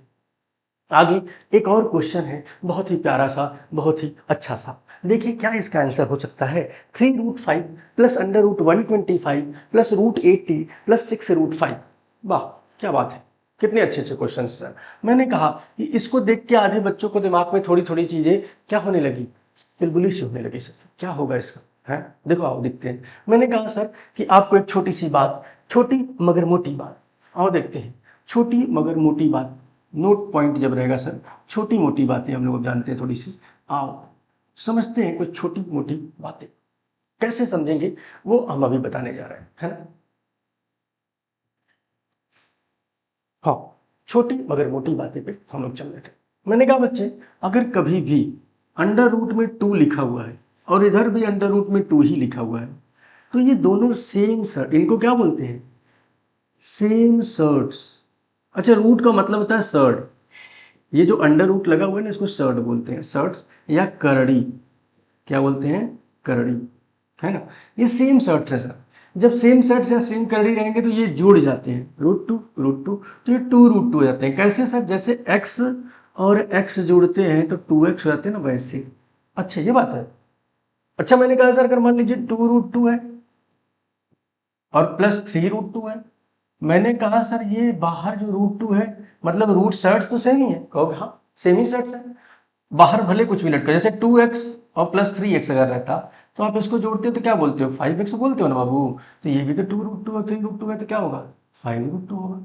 बोलो होगा कि नहीं? होगा ना। अच्छा किसी के मन में अगर ये आ जाए कि सर अगर मान लीजिए ऐसा लिखा हो तो कि √3 और प्लस √2, ये नहीं जुड़ेगा भाई, ये दोनों अलग हो गए, x और एक y, ये कभी जुड़ेंगे ही नहीं, है ना। सेम सेट जुड़ते हैं और अलग अलग सेट जो होते हैं रुकते हैं। ये मैं हालांकि तुमको पढ़ाऊंगा, जब सिंप्लीफिकेशन पढ़ाऊंगा तब वहाँ पे और डिटेल में बातें इस पे करेंगे। अभी जितना हमको जरूरत है उतना जाननी है।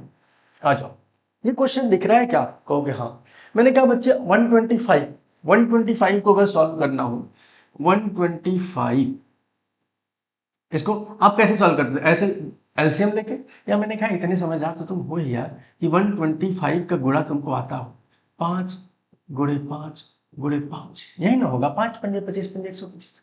और ये अंडर रूट के अंदर है, तो अंडर रूट के अंदर इसको भी लिखो। और अंडर रूट का मतलब यहाँ पर अगर कुछ नहीं है तो ये स्क्वायर रूट की बात कर रहा है, वर्गमूल की बात कर रहा है। दो दो का पेयर बनाएंगे, एक दो का पेयर बना तो एक 5 बाहर, एक नहीं बन पाया बेचारा, अकेला रह गया, तो उसका नहीं बना, तो वो रह गया अंदर, तो 5√5। तो बताओ ऊपर क्या हो जाएगा, ऊपर सॉल्व अगर करने जाऊं तो 3√5 और प्लस 5√5 होगा कि नहीं। ऐसे ही नीचे 80 को सॉल्व करूं तो 80 क्या होता है, 16 गुणे 5, बोलो होता है कि नहीं, कहोगे 4 गुणे 4 गुणे 5, या मैंने कहा अंडर रूट में कर दूं क्या, 4 गुणे 4 गुणे 5, दो का पेयर बना, कहोगे हाँ, 4 बाहर निकालो, अंडर रूट 5 होगा क्या, कहोगे हाँ। तो सर ये तो हो जाएगा 4√5, तो 4√5 और प्लस 6√5। अगर मैं इसको सॉल्व करूं तो 3 रूट सेम है, सर्ट सेम है, कहोगे हाँ सर्ट सेम है, जोड़ दो 8√5 और नीचे 10√5, काटा सर, रूट से रूट गया, और ये 4 दूना 8, या मैंने कहा 2 चौके 8, 2 पंजे 10, 4/5 आया क्या। अब 4/5 इधर फ्रैक्शन, 4/5 क्या है, p/q, तो ये कैसा नंबर है, रेशनल नंबर है। कहाँ गया रेशनल नंबर ऑप्शन में, ये होगा सर आंसर। तो ऐसे भी क्वेश्चन अब आपसे पूछेगा एग्जाम में, पूछने दो, फर्क नहीं पड़ता सर। अब ऐसे क्वेश्चन को तो मैं ऐसे ही धुआं धुआं कर देंगे, बोलो कर देंगे कि नहीं, बोलो भाई करोगे, कहोगे हाँ सर बिल्कुल आराम से करेंगे, कोई दिक्कत, कोई परेशानी, कोई मुश्किल, कोई समस्या नहीं आने वाली। मैंने कहा रैशनल समझ लिया, इरेशनल समझ लिया, दशमलव समझ लिया, चलो जर्नी को शुरू करते। कहाँ शुरू किया था, digits, numbers, classification of numbers, classification of numbers में डेसिमल नंबर्स, डेसिमल नंबर्स में types of decimals, recurring, non recurring, terminating, non terminating, और उसके बाद फिर आए रैशनल, इरेशनल। अब आते हैं सर रियल नंबर को, हम क्लासिफाइड किए थे ना कि दो टाइप के होते हैं, एक होता है दशमलव, एक होता है इंटीजर, होता है ना बाबू, कहोगे हाँ होता तो है सर। तो अब चलेंगे सर हम एक, अच्छा एक क्वेश्चन और रह ही गया है, बड़े क्वेश्चन है, जैसे ये क्वेश्चन। अब ये क्वेश्चन देख के आधे बच्चे डर गए पहले। देखो मैंने कहा जब तुमको कुछ भी डरावना दिखे तो उसे पहले दूर से देखा करो, पहले उसके पास मत जाया करो। सेम जब ऐसे डरावने क्वेश्चन दिखे तो उनको दूर से पहले देखा करो, पास में जाने से पहले, पास में जाओगे डर जाओगे, तो दूर से देखो पहले। दूर से देख लिया, देखा सर हाँ सर कुछ तो डरावना है, मैंने कहा कोई दिक्कत नहीं, बस तुम इतना बताओ, क्या बताओ, क्या पूछा है, इनमें से कौन सी परिमेय संख्या है, तुम ही बताओ पहले। तुमको 2 के पावर 3 दूंगा, तुम फटाक से लिख दोगे 2 गुणे 2 गुणे 2 गुणे 2, लिख तो दोगे फट से, कहोगे हाँ बात तो सही है। लेकिन बच्चे यही अगर मैं यहाँ पर √2 के पावर 3, √2 के पावर 3 रहता है तो भी ठीक था सर, लेकिन √2 के पावर √3, अब मैं कैसे गिनूंगा कि √2 को √3 बार गुणा करूं, कैसे गिनोगे फिर। अगर तुमको अगर लिखा होता कि 2 के पावर 5 है तो बाबू आप फट से बोल देते 2 गुणे 2 गुणे 2 गुणे 2 गुणे 2 गुणे 2 गुणे, नहीं कर देते। लेकिन ये तो सॉल्व नहीं होगा सर, कैसे गिनेंगे √3 को हम, कितनी बार, 1.73 टाइम, गिन ही नहीं पाएंगे सर, क्योंकि √3 के बाहर निकलेगा ही नहीं ना वो, तो कैसे गिनूंगा। तो सर ये तो कभी गिना ही नहीं रहा है, तो गिना ही नहीं रहा तो सॉल्व कहाँ से होगा, नहीं सॉल्व होगा, है ना। इसके लिए हालांकि फॉर्मूला कई सारे आपको रटने के लिए बताएगा, मैं लिखवा दूंगा। मैंने कहा √3 के पावर 4, सर √3 के पावर 4 है, इसको मैं चाहूँ तो √3 के पावर 2 तो लिख ही सकता हूँ ना, 4 को बाहर निकालोगे 2 हो जाएगा, कहोगे हाँ ये बात तो सही। बोलो √4 को अगर बाहर निकालोगे तो 2 × 2 ही ना होगा बाबू, और ये बाहर 2 का पेयर बनेगा तो 1 2 निकल जाएगा, निकल जाएगा क्या, कहोगे हाँ। अब मैंने कहा इसको सॉल्व करने जाऊँ सर तो √3 को 2 बार गुणा करना पड़ेगा। और आपको एक बात पता होनी चाहिए कि दो सेम रूट्स का अगर गुणा करोगे साथ में, आओ बात ये समझाई देते हैं, क्योंकि बहुत सारे बच्चे यहाँ पे होंगे जिनको नहीं ये बातें आएंगी समझ में। √2 × √2 में लिखता हूँ ना, जब दो रूट्स का गुणा होता है तो ये 2 हो जाता है, या मैं कहूँ ये ऐसा हो जाता है कि √2 × 2 अंदर जाकर 2 × 2 होता है, ये 2 का पेयर बनता है और 1 2 बाहर निकल जाता है, प्रोसेस ये होता है। लेकिन आप जानते हो कि सब सेम सेट से गुणा करेंगे तो एक नॉर्मल नंबर मिल जाता है, मैंने कहा अब इसको सॉल्व करके सर 3 हो जाएगा। और क्या 3 इज रैशनल नंबर? हाँ सर, इंटीजर है, 3/1 तो लिख ही सकते हैं। लिख सकते हैं कि नहीं, बोलो हाँ। मैंने कहा आगे और चेक करने का मन तो है नहीं, क्योंकि सर रैशनल मिल गया। लेकिन अगर तुम करने में जाओगे √4 की वैल्यू 2, अब बताओ 2 को √5 टाइम्स कैसे गुणा करोगे? 5 बार तो गुणा कर दे, तो √5 टाइम्स कैसे करोगे? नहीं कर पाओगे। सर √5 को √6 टाइम कितनी बार गुणा करोगे? नहीं कर पाएंगे सर, सॉल्व ही नहीं होगा। तो कहां से गुणा करेंगे? तुमको खुद ही दिख जाएगा, सॉल्व ही नहीं होगा। तो इसके लिए कोई फॉर्मूला रटने की जरूरत नहीं। हालांकि इसके लिए ऐसे फॉर्मूले बनाए जाते हैं जो मैं नोट करा देता हूं। जैसे मान लो पहला फॉर्मूला अगर तुमको मैं बनाऊं कि अगर कभी भी किसी इरेशनल नंबर के पावर इरेशनल नंबर हो, अपरिमेय संख्या के पावर अपरिमेय संख्या हो, तो वो हमेशा अपरिमेय ही होता है। अच्छा, कभी भी किसी अपरिमेय संख्या के पावर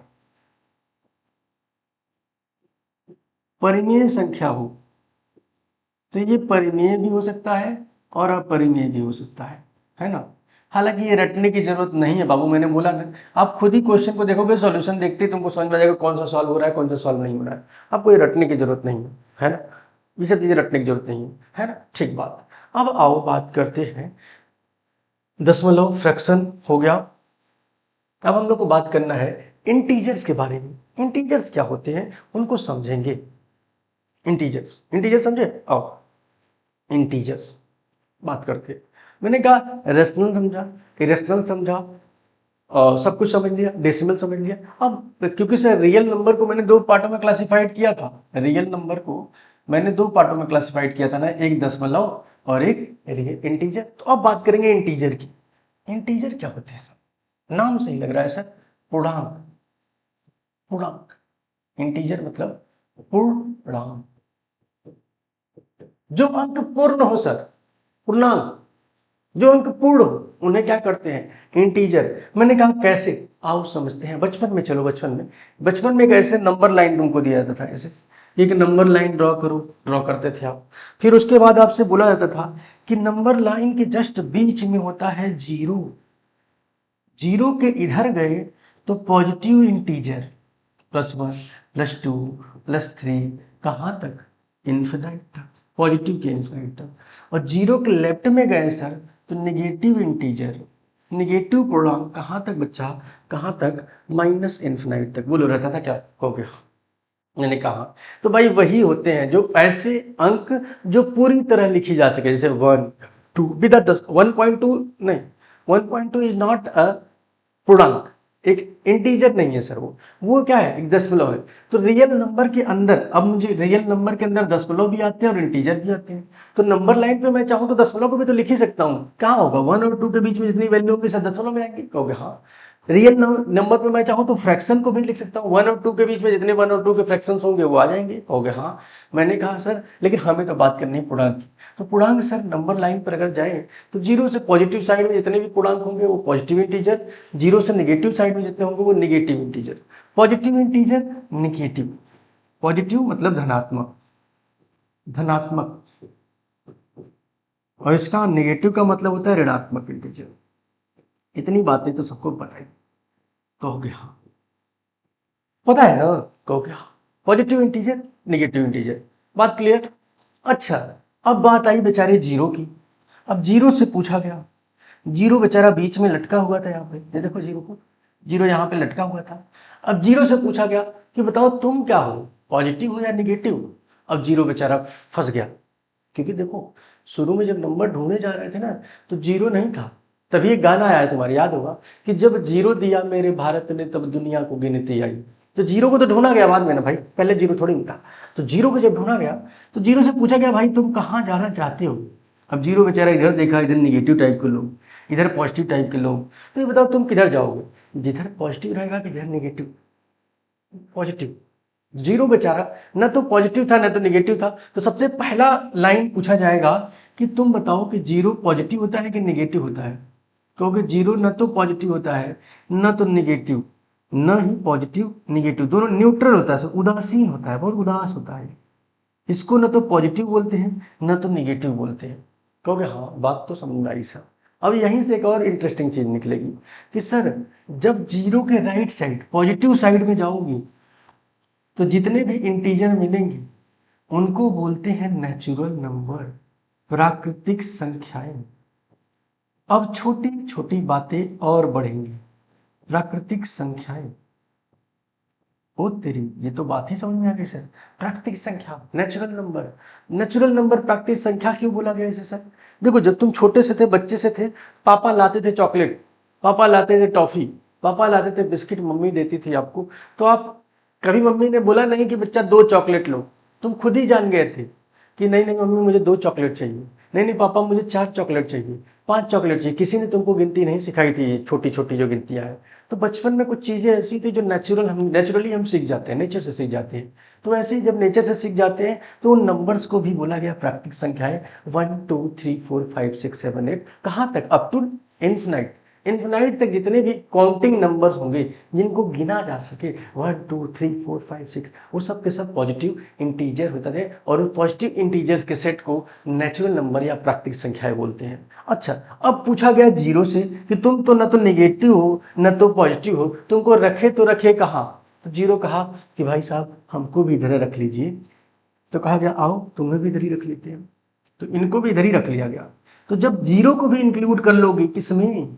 नेचुरल नंबर के साथ, तो ये बन जाता है होल नंबर, पूर्ण संख्या। क्या बन जाता है? पूर्ण संख्या। कुछ बात पल्ले पड़ी? कहोगे हाँ, बात तो समझ गई। तो इसका मतलब सर, क्या मैं नेचुरल नंबर निगेटिव नंबर्स को नहीं बोल सकता? नहीं, गलती से भी मत बोलना। क्या मैं होल नंबर निगेटिव नंबर को नहीं बोल सकता? नहीं, गलती से भी मत बोलना। तो मैंने कहा क्या मैं इन्हें रियल नंबर का तो कह सकता हूं ना? बिल्कुल, नेचुरल नंबर रियल नंबर के तो छोटे से पार्ट है।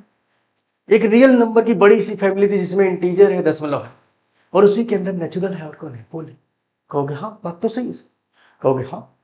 मैंने कहा हाँ। अब यहाँ पर इतनी छोटी छोटी चीजें आई, और पॉजिटिव इंटीजर और नेगेटिव इंटीजर की हमने बात किया, जिसमें हमने नेचुरल और होल नंबर के बारे में जाना। नेचुरल नंबर, होल नंबर हमको समझ में आ गया कि 1 से लेके इन्फिनाइट तक जितनी भी संख्याएं होंगी, जो 1 2 3 पूर्ण संख्याएं हैं जो लिखा जा सके उनको एक अंक के रूप में, वो सब नेचुरल। और जीरो को भी इंक्लूड कर ले तो होल संख्या हो जाएगी, पूर्ण संख्या हो जाएगी। अब निगेटिव और पॉजिटिव की इतनी बात चल रही है, तो निगेटिव और पॉजिटिव साइन के बारे में जान लेते हैं। समझते हो कि नहीं तुम निगेटिव और पॉजिटिव साइन के बात? निगेटिव साइन और पॉजिटिव साइन के थोड़े थोड़े महत्व को जानते हैं। निगेटिव साइन, पॉजिटिव साइन जान ही जाते हैं, इन्हें भी जान जाते हैं। शायद आगे लिखा भी होगा आपके, नहीं लिखा है क्या? अच्छा, ये छोटी छोटी चीजें जो मैंने अभी बताई वो यहाँ पे लिखी हुई भी है, आप पढ़ लीजिएगा इसको, है ना? अच्छा, और देखो कुछ लिखा है? नहीं। आओ, मैंने कहा अब जान लेते हैं इसको भी, निगेटिव और पॉजिटिव से। देखो, हर छोटी छोटी चीजों को जानते हुए चलना है। मैंने कहा नोट पॉइंट है ये। अगर मान लो नोट पॉइंट, बच्चे मैं तुमसे एक छोटे से क्वेश्चन पूछता हूं कि दो धनात्मक संख्याओं को अगर जोड़ा जाए तो हमें जो वैल्यू मिलेगा वो कैसा मिलेगा? धनात्मक मिलेगा, ऑब्वियस सी बात है। दो पॉजिटिव संख्याओं को जोड़ोगे, जैसे मैंने कहा 2 + 3, दोनों पॉजिटिव हैं, जोड़ के तो दोनों पॉजिटिव 5 ही देंगे ना। कहोगे हाँ, बात तो सही है सर। मैंने कहा दूसरा, एक पॉजिटिव रहे सर और एक नेगेटिव रहे, अगर इनको जोड़ा जाए तो क्या मिलेगा? तो आधा बच्चे कहते हैं सर पॉजिटिव मिलेगा, आधा बच्चे कहते हैं नेगेटिव मिलेगा। मैं कहता हूं दोनों मिलेगा। क्यों मिलेगा? आओ जानते हैं। पॉजिटिव भी मिलेगा और निगेटिव भी मिलेगा। कैसे बच्चा? ध्यान से देखो। जैसे मैंने कहा 2 और +-3, जब ये छोटा था ये बड़ा था नेगेटिव वाला, तब ऑब्वियस सी बात है हमारा आंसर -1 आएगा, आएगा ना? लेकिन जब मैं लिख दूँ 3 और +-2, जब प्लस वाला बड़ा है नेगेटिव वाला छोटा है तो प्लस का मान आएगा। तो दोनों आ सकते हैं। ये बात समझ में आई? कहोगे हाँ। मैंने कहा तीसरा पॉइंट, अगर एक पॉजिटिव और एक नेगेटिव का मल्टीप्लाई हो तब, तो कहोगे सर हमेशा नेगेटिव ही मिलेगा। मैंने कहा सर दोस्त, एक नेगेटिव और दोनों नेगेटिव का मल्टीप्लाई हो तब, तो कहोगे सर पॉजिटिव मिलेगा। मैंने कहा अच्छा ये बताओ, 3 नेगेटिव का मल्टीप्लाई कर दूं तब कहोगे सर कि तब तो नेगेटिव मिलेगा। क्यों? क्योंकि सर दो नेगेटिव मिलके पॉजिटिव होंगे, फिर पॉजिटिव से नेगेटिव में गुणा होगा तो क्या हो जाएगा? नेगेटिव। मैंने कहा सर अब ऐसे ही अगर कभी तुमसे पूछ दिया जाए थोड़ी सी और बड़ी चीजें, कि अगर एक नेगेटिव नंबर है, इसके पावर इवन कर दूं, इसके पावर इवन, या मैंने कह दिया इवन अभी नहीं समझ में आ रहा तुमको, मैंने कहा 4 करो, 4, तो इसका मतलब 4 बार नेगेटिव का गुणा होगा। तो दो दो बार में तो पॉजिटिव पॉजिटिव होता चला जाएगा ना, 2 बार नेगेटिव का गुणा पॉजिटिव, फिर 2 बार नेगेटिव गुणा पॉजिटिव। या मैंने कहा आप ये जानो कि इवन संख्या जब भी पावर में हो, सम संख्या जब भी पावर में हो नेगेटिव की, तो हमेशा आंसर पॉजिटिव आएगा। और नेगेटिव संख्या के पावर में अगर ऑड संख्या हो, विषम संख्या हो, तो सर हमेशा जो वैल्यू आएगी वो नेगेटिव आएगी। मैंने कहा सम और विषम अब आ ही गया है, तो जान लेते हैं सम और विषम होता क्या है। सम और विषम होता क्या है जान ही लेते हैं। जान ले क्या कहोगे? हाँ, इवन नंबर सर वो सारे नंबर जो 2 से कट जाए, 2 से डिविजिबल हो, उन सभी संख्याओं को इवन नंबर बोलते हैं, सम संख्याएं बोलते हैं। जैसे मैंने कहा 4, 6, 8, 10, ऐसी सभी संख्याएं जो 2 से कट जाए उन्हें इवन या सम संख्या बोलते हैं, और जो 2 से ना कटे वो ऑड होता है। अच्छा, मैंने कहा बच्चे कभी कभी लिखते हैं 15, अगर मैं पूछ लूं तो कहते हैं नहीं सर इवन है, क्योंकि उनको लगता है कट जाता है किससे, 3 से, 5 से। भाई 3 से कटे, 5 से कटे, उससे कोई फर्क नहीं पड़ता। 2 से जब तक नहीं कटेगा तब तक इवन नंबर नहीं बोलेंगे। तो 15 इज ऑड नंबर। 15 क्या है? एक ऑड नंबर है, एक विषम संख्या है। तो बोलो क्या ऑड नंबर और इवन नंबर की बातें आपको समझ में आई? मैंने कहा ये साइन की बातें समझ में आई? कहोगे हाँ। तो अगर कल को मैं तुमसे कभी क्वेश्चन पूछ लूं गलती से भी कि -40 के पावर 2025, बताओ ये नेगेटिव आंसर आएगा कि पॉजिटिव आएगा? चलो मेरे साथ बताओ, नेगेटिव की पॉजिटिव? ऑब्वियस सी बात है सर, -40 के पावर ये इवन है कि ऑड है? ऑड है। नेगेटिव के पावर कभी भी ऑड, तो आंसर हमेशा नेगेटिव देगा। देगा कि नहीं? कहोगे हाँ। तो ये सब चीजें थोड़ी थोड़ी ध्यान पे रखेंगे हम लोग। बोलो यहाँ तक की बातें क्लियर सबको? यहाँ तक की बातें क्लियर? इतनी चीजें एकदम क्लियर, परफेक्ट क्लियर? कहोगे हाँ। मैंने कहा अब आओ कुछ क्वेश्चन देखते हैं। मैंने कहा ये सब चीजें पढ़ लिया, अब कुछ क्वेश्चन पे चलते हैं। इधर देखो, पहला question, what is the sum of the first 5 positive integer? पहले 5 पॉजिटिव इंटीजर का सम। पहला 5 पॉजिटिव इंटीजर कहाँ चालू होगा? 1 से। 1, 2, 3, 4, 5। जोड़ लिया क्या? जोड़ लो। 5, 4, 9, 3, 12, 2, 14, 15। आंसर कितना हो जाएगा? 15। अच्छा, यही बात अब ध्यान से रखना, यहाँ पे कुछ इंपॉर्टेंट नोट्स है, मैं वो लिखा रहा हूँ तुमको, इसको ध्यान पे थोड़ा सा रखना। कहाँ गए वो इंपॉर्टेंट नोट्स भाई? किधर थे? किधर चले गए?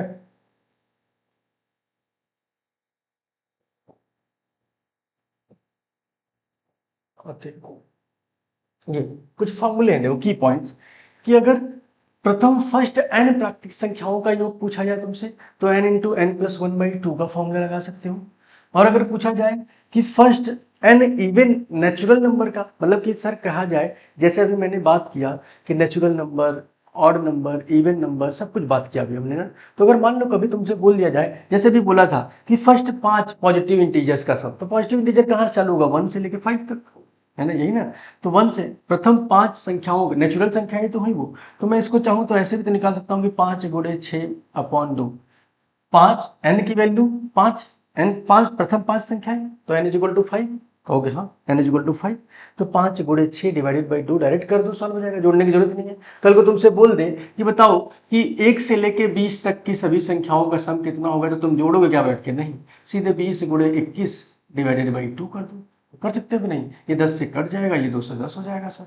बोलो जोड़ने की जरूरत है? नहीं सर, एकदम आसानी से कर सकते हैं। तो इन फॉर्मूले को थोड़ा ध्यान रखोगे कि अगर ऑड संख्याएं हैं, इवन संख्याएं हैं, तो आप अब निकाल सकते हो। कहोगे हाँ, बात तो सही है। इन पे और डिटेल में बात करेंगे। आओ पीछे लौटते हैं अपने टॉपिक पर,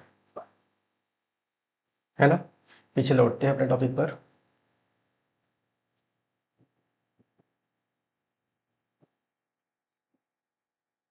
यहाँ पर तो मैंने कहा ये ऐसे भी जोड़ सकता था सर, या मैं सीधे इसको ऐसे भी कह देता कि sir n into n plus 1/2 प्रथम फर्स्ट 5 प्राकृतिक संख्या धनात्मक पूर्णांकों का सम। तो सर पूर्णांक कहूँ या प्राकृतिक कहूँ, मतलब तो वही है। कहोगे हाँ। तो 5 गुणे 6 डिवाइडेड बाई 2, तब भी 15 में लिख सकता था। कहोगे हाँ, बात तो सही है। मैंने कहा नेक्स्ट क्वेश्चन पे मूव करते हैं आगे। अगला क्वेश्चन क्या कह रहा है? अगला क्वेश्चन देखो ध्यान से बच्चे, ऐसे क्वेश्चन एग्जाम में बहुत ही कॉम्प्लिकेटेड लगते हैं आपको, क्योंकि आपको वर्ड्स से ना डील करना नहीं आता। आप देखते हैं ऐसे क्वेश्चन तो आपको लगता है बहुत मुश्किल है, इसमें तो कोई वैल्यू ही नहीं दिया गया, कैसे सॉल्व करें सर ऐसे क्वेश्चन को? तो बच्चे ऐसे क्वेश्चन जब भी आ जाए जिसमें कुछ वैल्यू ना दिया हो, जिनमें कुछ ऐसे टर्म्स दिए हो, तो कैसे इनको सॉल्व करेंगे? ध्यान से देखो, x plus y is a positive integer.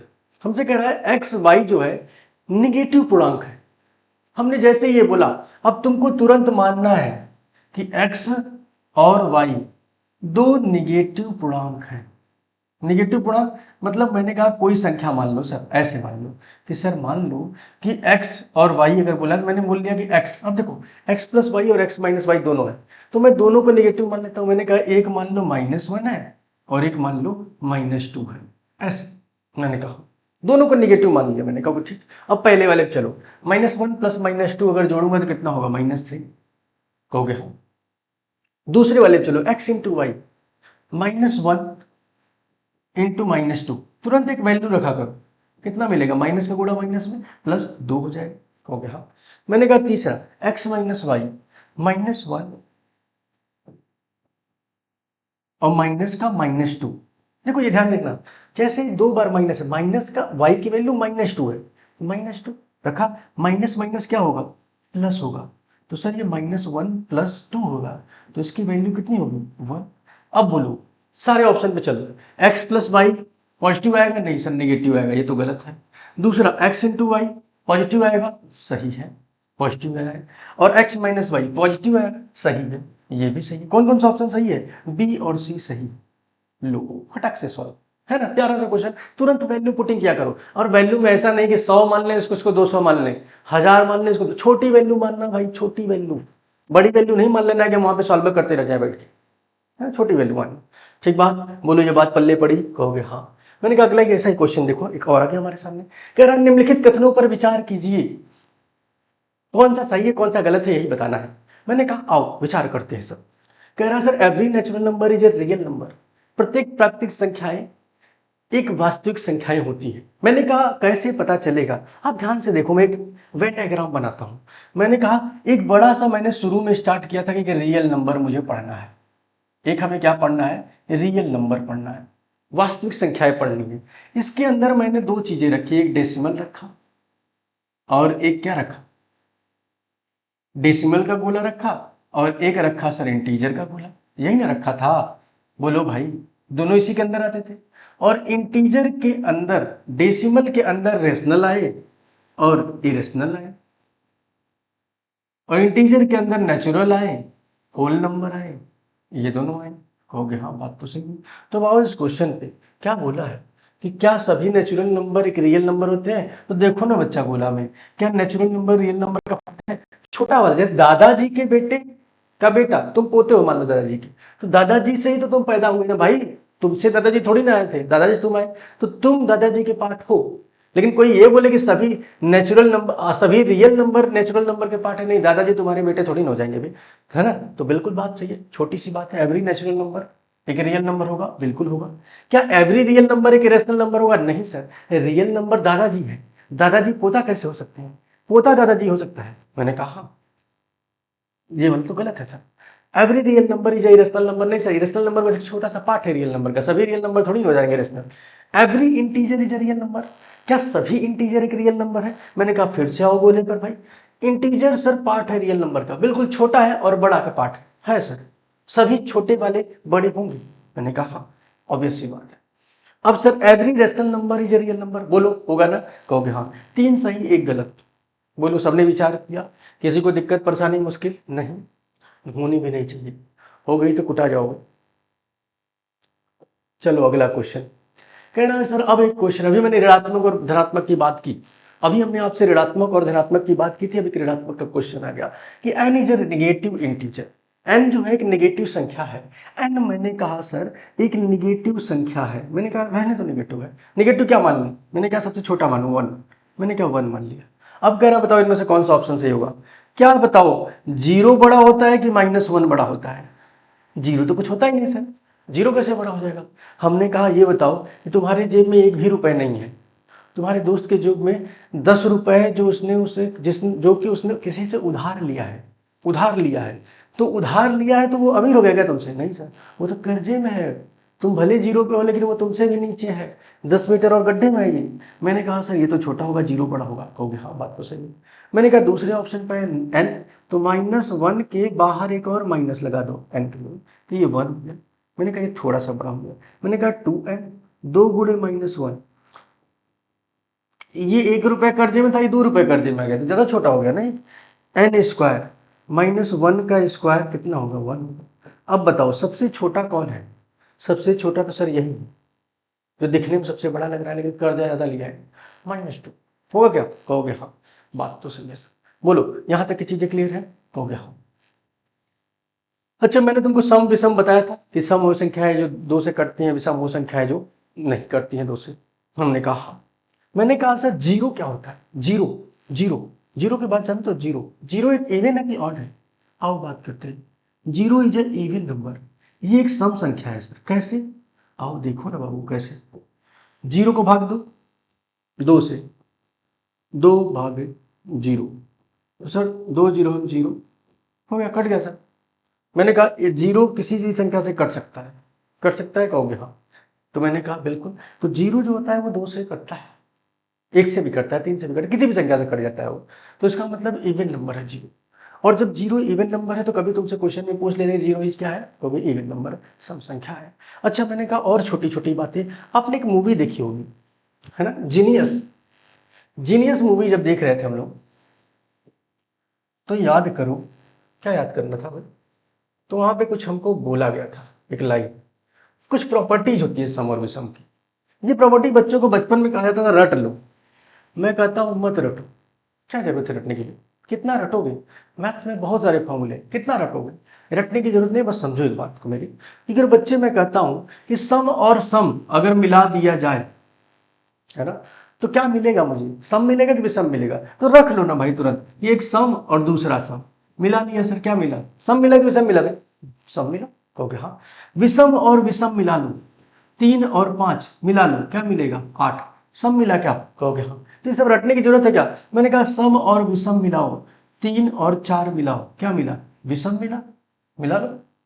कभी तुमसे पूछा जाए सम और सम का गुणा, तो 2 गुणे 2 क्या मिलेगा? 4।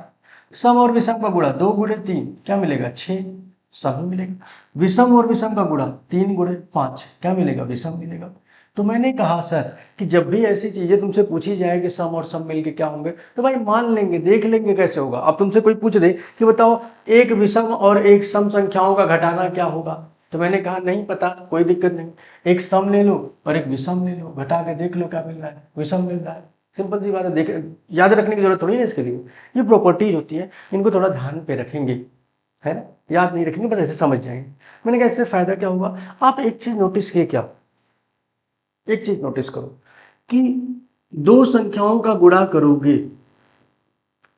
तो उसमें अगर सम या विषम की बात करें, अगर एक भी सम आ जाता है तो गुणा करने पे हमेशा सम ही आएंगे। जैसे मैंने कहा 2 गुणे 3 गुणे 5, मैंने कहा दोनों विषम है, 3 5 15 गुणे 2, लेकिन आंसर क्या है? 30। अगर किसी भी संख्या की सीरीज में, चाहे वो कितनी भी बड़ी संख्या ही क्यों ना हो, उसमें मैं कितने भी नंबर्स क्यों ना रख दूं, सारे के सारे ऑड ही नंबर रखूं, लेकिन अगर एक भी इवन नंबर उसके गुणा में आ गया तो उसका गुणा करने पे हमेशा इवन ही मिलेगा। ये ध्यान रखना। कहोगे हाँ बात तो सही है। लेकिन अगर मुझे कहा जाए कि 1 into 3 into 5 into 7 into 11 into 13 into 15 into 17 into 19, बताओ ये गुणा करने पे ऑड देगा कि इवन देगा? तो बच्चे आपने देखा क्या इसमें कहीं पर भी एक इवन नंबर दिख रहा है? नहीं। तो इसका मतलब इसका गुणा करने पर ऑड ही मिलेगा। ऑड संख्या आने के लिए गुणा करने पर सभी का सभी ऑड ही नंबर होना चाहिए, और इवन संख्या आने के लिए एक भी इवन अगर घुसा दिए तो सर वो हमेशा इवन ही देगा गुणा करने पर। ये बात छोटी सी है लेकिन बहुत बड़ी बात है। जब क्वेश्चन करेंगे कभी तब आपको समझ में आएगा कि हाँ इस पर बहुत बड़ी बात कही गई। अब आओ इसके क्वेश्चन देखते हैं सब, है ना, इसके क्वेश्चन देखते हैं। इस पे भी क्वेश्चन, अब तुम सोचोगे सर सम विषम पे भी क्वेश्चन आते हैं। देखो ना भाई, किस पे क्वेश्चन मैथ्स के नहीं बनाए जा सकते, इसीलिए मैंने कहा बहुत डिटेल में पढ़ेंगे, बहुत प्यार से पढ़ेंगे, बहुत आराम से पढ़ेंगे। मैंने कहा देखो इधर ए और बी दोनों विषम संख्याएं, ए और बी दोनों विषम संख्याएं दिया है ना। मैंने कहा कुछ नहीं सर, मैं मान लूंगा दो विषम संख्याएं हैं, 3 और 5 मान लिया क्या? तुम्हारे मानो और छोटा मान लो, 1 और 3 मान लो, कोई दिक्कत नहीं, जो मानो वो मानो। 1 और 3 मैंने कहा से एक ए को माना 1 और बी को माना, अरे भाई चल जाओ, 1 और बी को माना 3, मान लिया? हो गया हाँ, बात तो सही है सर। अब मैंने कहा सर 1 और 3, अब आपको पहले ऑप्शन पे चलना है। 1 प्लस 3 क्या देगा? 4 देगा। 1 प्लस 3 +1 वैल्यू रख दी सर इनकी आंख उठा के, कितना देगा 5 देगा। 1 इंटू 3 कितना देगा 3 देगा। 1 इंटू 3 प्लस 2 कितना देगा बाबू 5 देगा। तो गया। अब पूछा क्या है, इनमें से कौन सी संख्या सॉल्व करने पर सम संख्या दे रही है, तो पहली ही संख्या सम दे रही है सर, बाकी सब की सब क्या है विषम है। तो option number first will be correct. बोलो होगा कि नहीं, कहोगे हाँ होगा सर। मैंने कहा अगला क्वेश्चन, निम्नलिखित में से कौन सी संख्या सदैव विषम होगी। इनको सॉल्व करो और बताओ कौन ऐसा होगा जो विषम देगा, ऑड देगा। तो आप खुद ही बताओ। सम ऑफ टू ऑड नंबर, सोचो दो ऑड नंबर रखो 3 और 5 जुड़ के क्या देंगे सम दिया, तो ये तो पहला ऑप्शन विषम नहीं दे रहा। डिफरेंस ऑफ टू ऑड ले लो भाई, डिफरेंस ऑफ टू ऑड, एक 7 एक 5 क्या दिया, दो ऑड नंबर का हमेशा इवन दिया। मैंने कहा ये भी सर इवन नहीं दिया, सम ये भी विषम नहीं दिया। मैंने कहा product of two odd number, अभी तो बोला था कि दो लगातार ऑड नंबर या ऑड ही नंबर का अगर मल्टीप्लाई करोगे तो ऑड ही मिलेगा। देखो कितना मिला ऑड, तो तुरंत मान के कर लिया करो ऐसे क्वेश्चन को। अब इसमें से नॉन ऑफ दिस कौन सा सही है, सी। बोलो यहां तक की चीजों में किसी को कोई दिक्कत, कोई परेशानी, कोई समस्या, कोई दुख, कोई दर्द, कोई पीड़ा है क्या, नहीं है ना, नहीं ना, बिल्कुल। अगला क्वेश्चन, अगला क्वेश्चन कह रहा है सर तीन क्रमागत विषम संख्याओं का सम, sum of three conjugative odd number will always divisible by. आओ कह रहा है तीन क्रमागत, क्रमागत मतलब समझते हो बच्चे, लगातार। क्रमागत मतलब क्या, लगातार, है ना, लगातार। मैंने कहा लगातार का मतलब सर देखो जैसे मैंने कहा एक संख्या ले लो कि क्या ले लिया जाए, एक संख्या दो, तीन क्रमागत विषम संख्या है। मैंने कहा सबसे पहले एक मान लो, फिर 3 मान लो और फिर 5 मान लो, लगातार मान के विषम संख्या। एक के बाद विषम कौन होता है 3, एक के बाद 5, एक 3 25 15, यही आएगा ना। अब कह रहा है ये 15 हमेशा किससे डिविजिबल होगा, तो मैंने कहा सर एक से तो कोई भी संख्या कटती, देख रहा है ये क्वेश्चन ध्यान से सुनना। मैंने कहा एक से तो कोई संख्या कटती है, लेकिन 15 किससे कटेगा। मैंने कहा 15 देखे सर तो 3 से भी कटेगा और 5 से भी कटेगा। अब सर ऑप्शन में दो ऑप्शन दिख रहे हैं, मैंने कहा ये थोड़ी ना बोला था कि यही संख्या ऑर्डर। अब इससे मैंने चेक किया तो सर मुझे दिख रहा है कि 5 से और 3 से दोनों से कट रहा है, तो मैं कौन सा आंसर मानूं। मैंने कहा उसने बोला 3 लगातार ऑड संख्या है, जरूरी नहीं कि यही ऑड संख्या है, तो मैंने कहा और मान लेते एक साथ 3 5 7। मैंने कहा इसको भी काटा सर तो 3 5 15 7 21, ये भी 3 से कटता है और 5 से कटता है। मैंने कहा और आगे चलो, मैंने कहा 7 11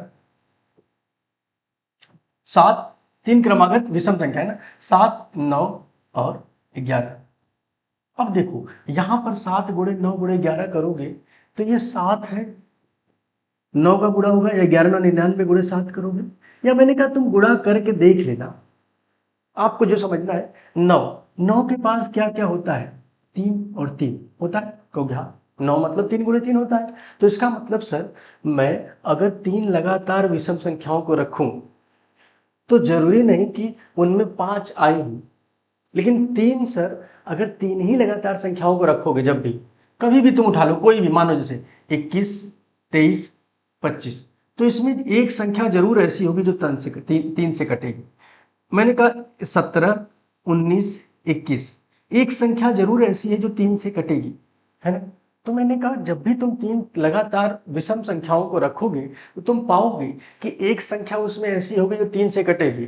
5 वाली भले मिले या ना मिले, 5 से कटने वाली मिले या ना मिले, लेकिन 3 से कटने वाली हमेशा मिलेगी। तो उसने बोला कि हमेशा जब भी तुम मानो तो हमेशा वो डिविजिबल होना चाहिए, हमेशा डिविजिबल होना चाहिए। तो हमेशा 5 से कभी कभी डिविजिबल होगा, लेकिन 3 से हमेशा डिविजिबल होगा, तो इसीलिए 3 क्या हो जाएगा, आंसर हो जाएगा, है ना।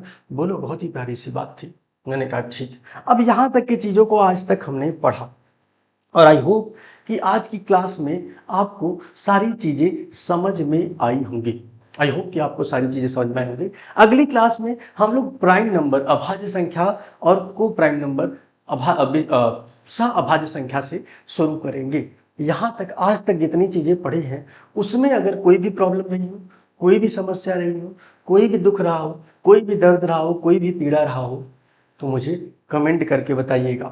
और मैंने हमेशा से पहले शुरू से ही बोल दिया कि ये क्लास जो होगी नंबर सिस्टम की थोड़ी सी आपको मुश्किल लग सकती है, तो आप डरिएगा मत, थोड़ा आपके कॉन्सेप्ट की बात है, लेकिन आप जब पढ़ोगे मेरे से तो वो सारे कॉन्सेप्ट्स आपको क्लियर होंगे। और कहीं पर हाँ, हम मानते हैं ये रिकॉर्डेड क्लास थी तो हमने आपके डाउट्स डायरेक्ट नहीं पूछे, क्योंकि पहली क्लास हमको डेमो के थ्रू देनी थी आपको, तभी तो आप अब हमसे ऐप पे जुड़ेंगे। तो जब ऐप पे जुड़ेंगे तो आप हमसे लाइव क्वेश्चन भी पूछ सकते हैं, और उसके अलावा हम और जगहों पर भी आपसे बात, अगर आपके डाउट्स रहेंगे तो वहाँ पर भी मिलेंगे, इंस्टीट्यूट के थ्रू भी और पर्सनल लेवल पर भी, है ना। लेकिन अभी नहीं, जब ऐप पे हम लोग जुड़ेंगे या आगे हमारी क्लासेस कंटिन्यू जब होने लगेंगी तब। आई होप कि आज की क्लास आपको अच्छी लगी हो, बढ़िया लगी हो। तो मिलते हैं अगली क्लास में, तब तक के लिए आप सभी लोग अपना अपना ख्याल रखिए, पढ़ते रहिए, मुस्कुराते रहिए और गुनगुनाते रहिए।